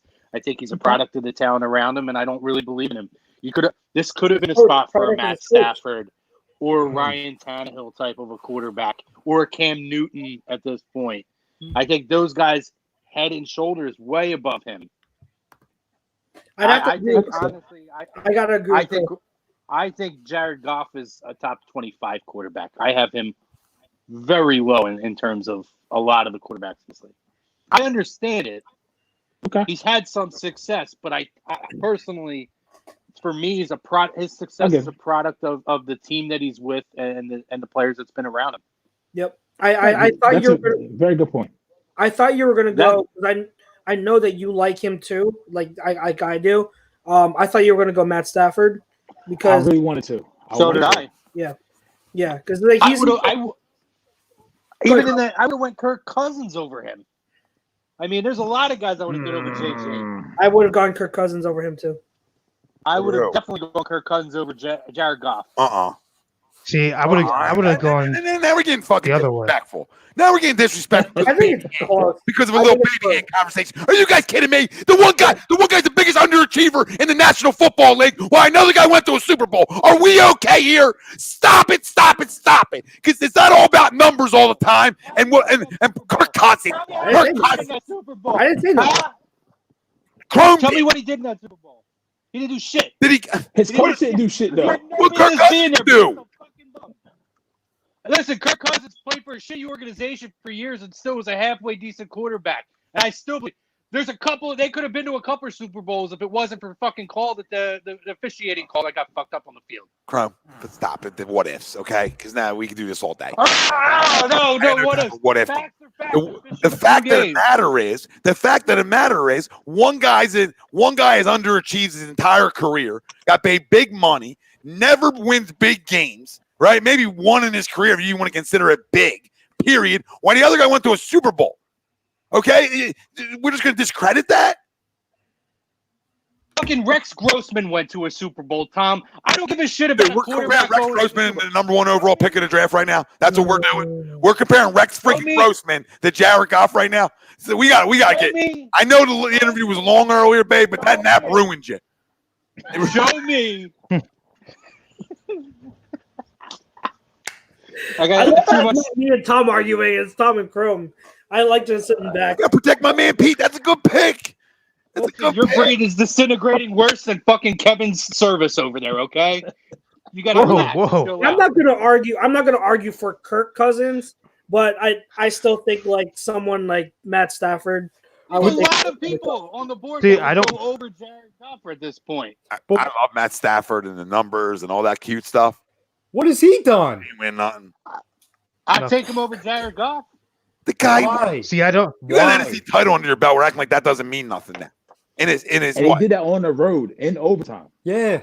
On it, that's great. He's had a team that was absolutely stacked. And a coach. So Mahomes couldn't get credit then. Then take Mahomes credit away. Coaches in the league. No, take Mahomes credit away then. Take Mahomes away. Credit away. You get so much talent out there. Credit taken. Jared Goff showed his true colors in the Super Bowl. He didn't progress at all last year. He lost his main target for most of the year, which I think affected him, and I think it's fair. So that's fair. It's fair assessment. It's still a young guy. It's fair. I mean, you lose Cooper Kupp like he did, and that's his main target. It's fair. And the coach never put Todd Gurley on the field. He put friggin' C.J. Anderson on the field. I can't crush him for last year. Let's see his rebound, though. Let's see. Yeah. I'm not Mr. Jared Goff over here, but in terms of Kirk Cousins and some other and Matthew Stafford, I mean, I need to pump the brakes now. Yeah, I just Chief City. I numbered for Chief City. I'll take Stafford. I'll take Kirk Cousins over him. And that's big because Chrome's not a Stafford guy either. But listen, I'm a Stafford guy. I'm not taking in this kind of draft. No. I am not taking Matt Stafford over Jared Goff. That's Mitchie Poo over him. Huh? I'll take Mitchie Poo over him. So in that Super Bowl, Chrome, you're totally discounting how McVay just shat the bed. Like once he saw Belichick, that was it. I'm not discrediting that, but I am not a believer in Jared Goff. I've never been a believer in Jared Goff. That year, listen, I said that year that I thought that he proved me wrong. Forward. Like, I don't want to hear that they took his top target away. Carson Wentz ran out there with fucking Greg Ward last year. All right, well, Carson As Wentz his number one wide You're receiver. comparing a top 5 quarterback to Jared Goff. It's not even But competitive. the point that I'm making is one guy went number 1 and one guy went number 2, and we're already making excuses for him now. No Get the excuses. fuck out of here. He's the Step on third. field He's the and make third plays. quarterback The on my third team. pick. Two He's other the quarterbacks. last pick of the draft. What are you talking about? He's Mr. Mr. Irrelevant. I'm talking about actual terms. We're talking First off, about the number him and 1 Carson guy. on the same level. Ain't nobody sitting here saying that ever. I didn't like But Jared you're Goff. missing my point. I believe that Jared Goff is exactly what he's proven to be at this point, which I think is a decent quarterback who could start in this league. But we can't sit here and say that, you're sitting here saying, well, how can we discredit that he went to the playoffs? Well, if that's the point, then I'm going to hold him to a higher standard than Carson Wentz, who went number 2 when he went number 1. And he lost Cooper Kupp last year and shit the bed. Carson Wentz ran out there last year with fucking Greg Ward as his number 1 wide receiver. But why is that the comparison right now? Because nobody's debating Carson and Jared Goff. The comparison is Kirk Cousins, Matthew Stafford, and Jared Goff. That's what the argument was. Well, Yes. I would. Right, but the point that I'm making is that I don't care that he made it to a Super Bowl. There are guys who hit a certain point who can get to a Super Bowl who are just average guys. And then they've been drafted number 1, number 2, number 3, and so on and so on. So then when I get the 199. excuse of last year, how do we wipe away last year because he lost his number 1 target? Carson Wentz ran out there with Greg Ward. Carson Wentz got saying drafted. that. That's how we got there. But they had the point same that I'm record, Chrome. saying is- One guy the went point number that 2 in the draft here. But the point that I'm saying is, why are we making excuses for Jared Goff? Can I get the screen right for a second, please? Yep. Can I have it for this half a second?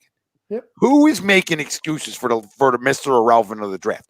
All I said to Pete was that's a great pick in that spot. Who are you taking over him? If you talk about youth, if you talk about some upside, if you talk about them things, he still has it. And I don't even like Jared Goff. I hated the pick for the Rams. Okay, but at the end of the day, he proved me a little bit wrong that he can play in this league. That's all. So for the final pick of this draft, nobody's comparing him to Carson. I love Carson's better than Jared Goff. All right, all his skill levels are better than Jared Goff. But if you want to talk about 2 names, and you talk about Matthew Stafford, who I love, and Kirk Cousins, who was Mr. Underachiever, what have they even gotten to? So if we're going to be fair, then let's be fair. They've had bad years. If I'm gonna make a case for now, I said Ryan Tannehill.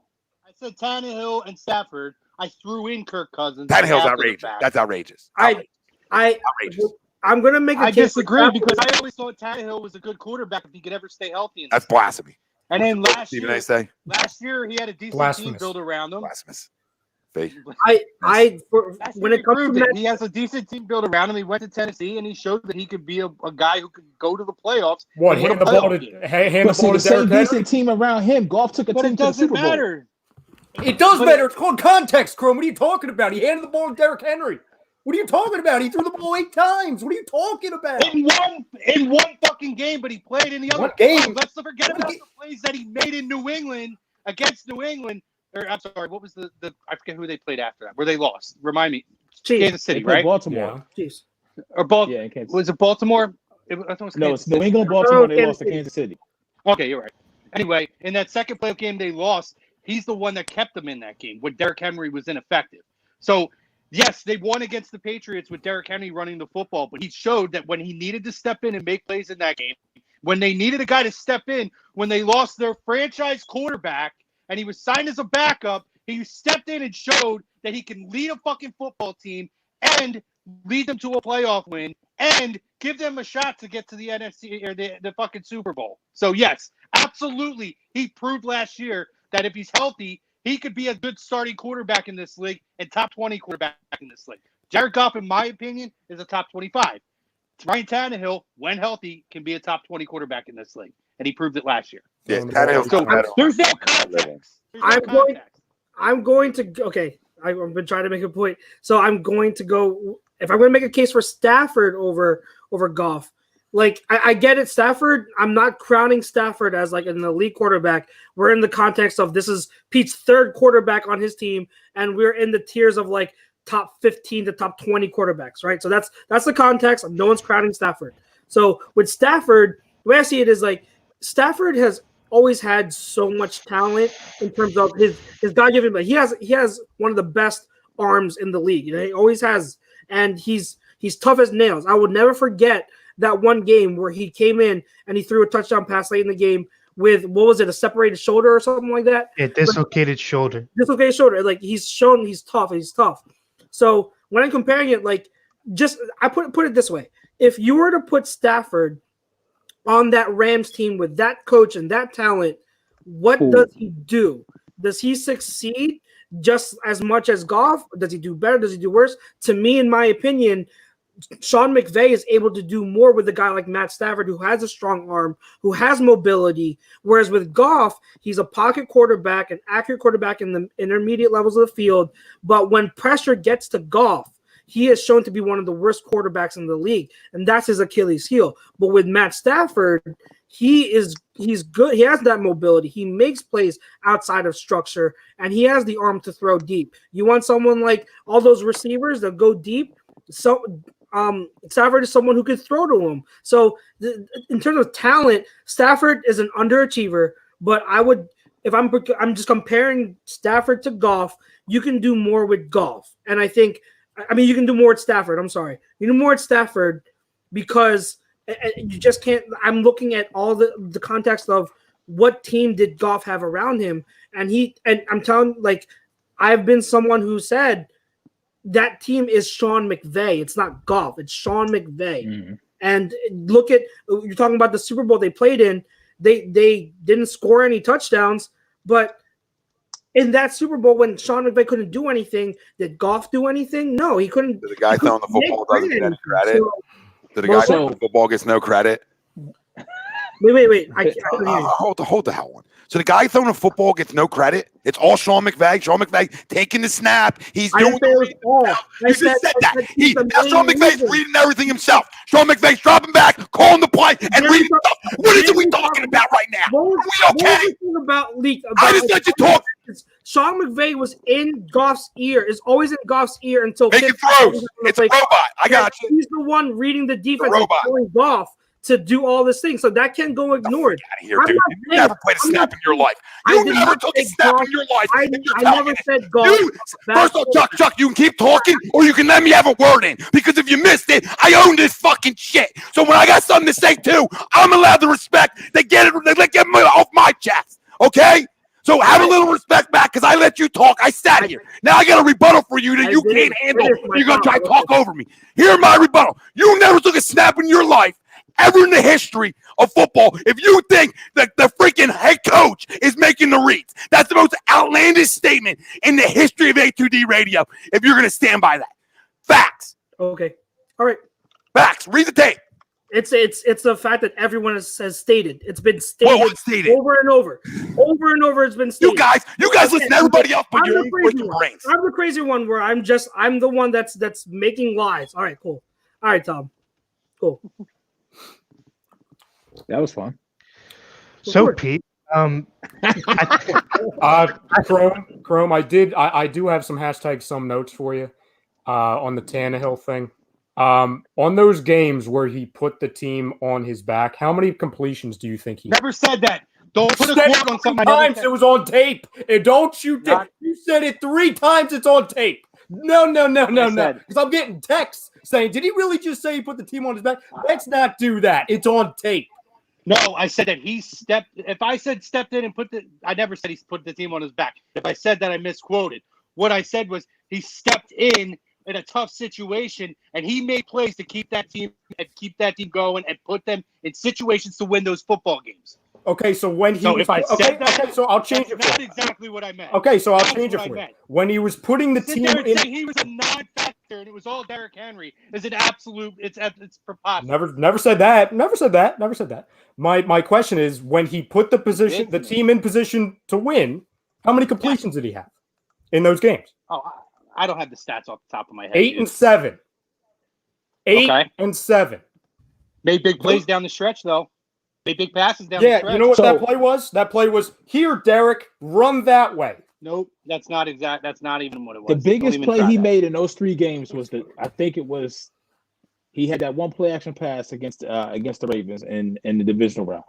But you can, if you honestly sit here, Chrome, and tell me that if Tennessee had I'm not chance, backpedaling, Marcus. I'm not backpedaling. Stop that. So if Tennessee had a choice between Goff and here. Tannehill, who do we think will be their quarterback? If they can pay a quarterback $100 million, if it's Tannehill or Jared Goff, who is Tennessee paying? I think $100 million. I don't think they're paying either. That, I guess. I would They say pay they would still Tannehill stick that with money. Tannehill. But I'm saying I would think that they would stick with Tannehill. I don't think they would pay Jared Goff that money. Okay. We can agree to disagree. That's what this platform's for. I'm telling you I get right what now. you're saying, but I think what you Tannehill and Goff. I am not discrediting Jared Goff. I'm discrediting him because you guys think I'm insane for thinking that I would take. If you don't like Kirk Cousins, you don't like Kirk Cousins. But the fact that you guys think it's so blasphemous to think that Ryan Tannehill or Ryan Stafford are higher or better quarterbacks than him, I'm sorry. I'm not going to just sit here and say, hey, we got to a Super Bowl. Okay, then everything that was led up to this that we went in this talking about is a lie then. Okay, so then every pick in the first round should be redone, and we should redo the whole thing because now age doesn't matter. It's not a factor when it's convenient for guys. I smell it. No, I get it. It's not convenient when it's not your argument or agenda for the guys over to my left. When it's not on the agenda or on the platter, then it doesn't matter. But like, when I take Russell Wilson, that matters because of age. It was all age. It was all the conversation was age. Now we fast forward. Jared Goff younger. Jared Goff into a Super Bowl. Now age doesn't matter. Now it's Matthew Stafford, Kirk Cousins, Ryan Tannehill. I can't sit here and say that these guys who have underachieved, and Ryan Tannehill's underachieved, so just stop it. Just stop it, okay? You can't throw worth a lick in this league enough. You want to talk about can't throw from the pocket? Hi, my name's Ryan, okay? And let's continue. Matthew Stafford, who I love to death, what has he won? Somebody tell me what I missed. At the end of the day, you guys can spew numbers and tell me what other guys around the league say that I don't give a rat's ass about because I care about what I look at. What has he won? Numbers mean nothing at the end of the day. They're just thrown around. Great talent, good numbers, never can win shit. Kirk Cousins, same thing. We're talking about guys who won an NFC title, and we're just going to disrespect and act like it didn't happen, and we're going to give credit to his coach and none to him. That's mind-boggling to me, guys. That's mind-boggling. And last year, and they would have been in 17. They would have been in the playoffs last year. If we had the 17 rule, they would have made the playoffs last year. The Rams in the NFC West. They would have had 3 teams in the playoffs. I didn't make the argument for the head coach, by the way. So you're putting, I'm just there's different arguments right now. Just reasons. Right. I mean, me and Chux were due for one. We're due. And people tune in for arguments. I didn't even have to wait for the Westbrook and McCoy to get those two to go at it. That's the best part. We did that one. Me and Pete's got. I love him because I'm a talker too, but this guy. Sorry, I get it wrong. This guy won't even let me. He won't even get a word in. I love it because we're passionate. It's what it's about. It's why people tune in. You see Taylor. Yeah. Like we're gonna go at each other's throats a little bit, but we love each other. It's family. That's what I do to my brothers. Any of my guys I talk sports with, ask Wilson. We would attack each other in car rides. This isn't for everybody. This is why Tux is the best. This is why I can deal with it too and bring the heat to me, please. And maybe Chrome's not the best because he's backpedaling, but everybody else.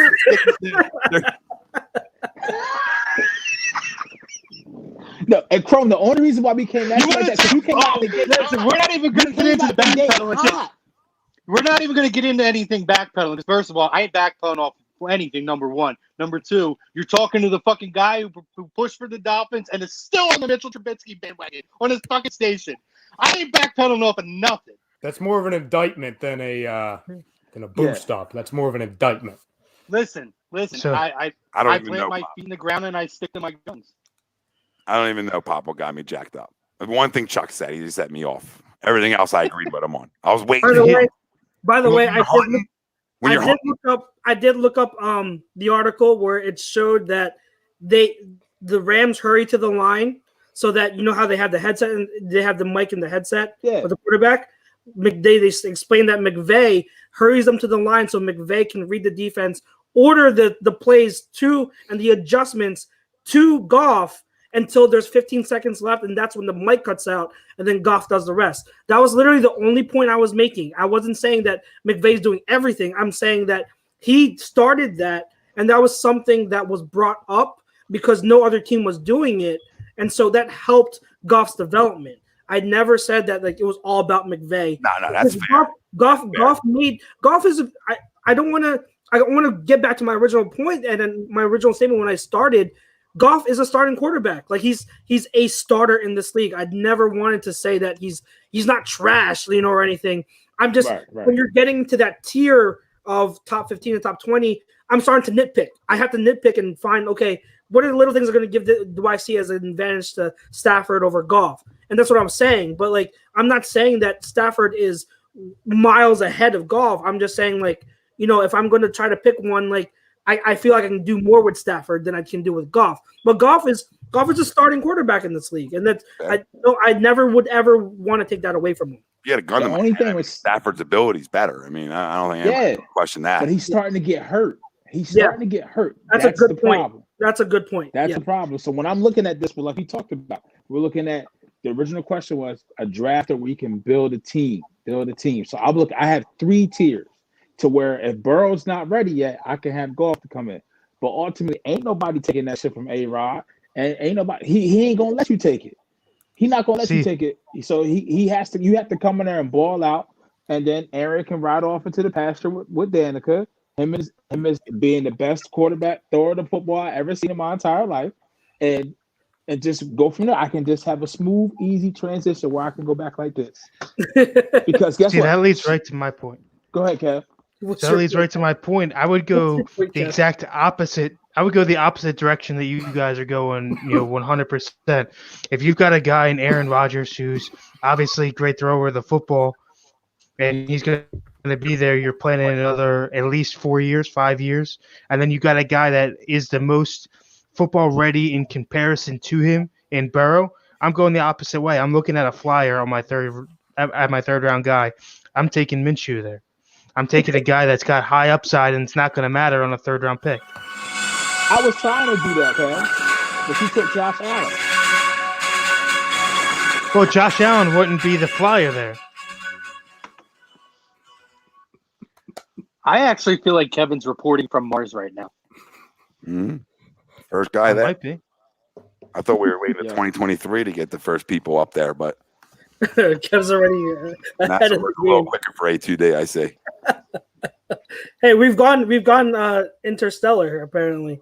Not only international, we've got interstellar.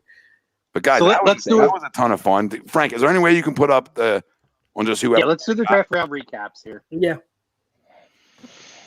Let's pull the first round up first. All right, Mr. Frank, I'll put up your screen. Shout out to Mr. GG behind the scenes. Thank you, sir. Yeah, that's me. Right. So we got round 1. We got I took Pat Mahomes, Chux took Carson Wentz, Kevin Deshaun Watson, Tom Russell Wilson, Ryan Lamar Jackson, and Pete rounds out the first round with Aaron Rodgers. Greatest family. Round 2. Pete swings us around. Yeah, and remember that we're going to notate this. We're going to post all these as soon as these rosters are done. We're going to post them. Pete selects Joe Burrow on his wraparound. Ryan goes Tom Brady. Tom Kyler Murray in a steal. Kevin Jimmy Garoppolo in the absolute opposite of a steal. Chux with Drew Brees, and I take Matt Ryan. The absolute opposite. Is Kev frozen? And in the final round, probably. Oh God. I was worried. We didn't know if you were frozen or if you were like, I don't know, having like a seizure or something over there. You just saw your head kind of hanging. I was trying to make sure I had the definition of a steal written down correctly. Ralphie talking. Yeah. Yeah. God. He might be. You can laugh at it all you want. Oh, round 3, I took the wraparound with Dak Prescott, Chux with Baker Mayfield, Kevin, Josh Allen, Tom, Justin Herbert, Ryan with Tua, and Pete with what ended up being Mr. Quarterback Irrelevant, ended up being probably the hottest argument of the show. Takes Jared Goff at number 18. I don't know how that happened. That was fun. I didn't even mean for that to happen. I'm sorry, guys.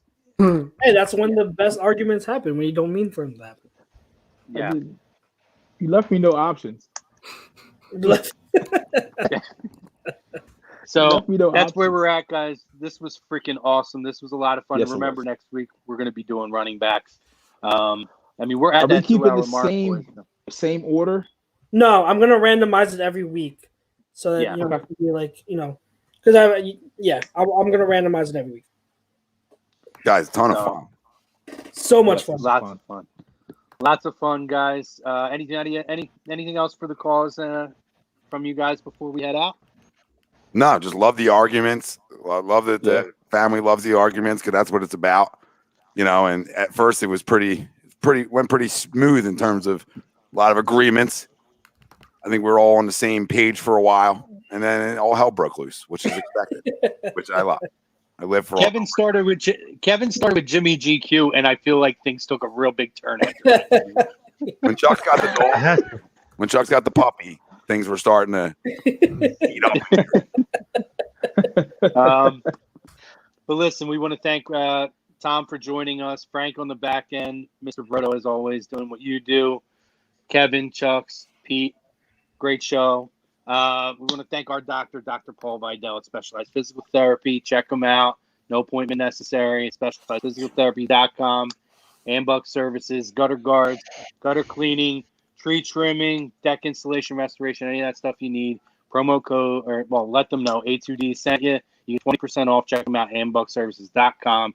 And obviously our topic of conversation, QB54. Play QB54.com. Best tailgating game. Promo code no notes. Get you 20% off. We want to thank all of our sponsors, Philly Drinkers, for their lots of sweet merch. Tom's wearing some of it right now. Lots of great merch. I have like 6 shirts on its way in.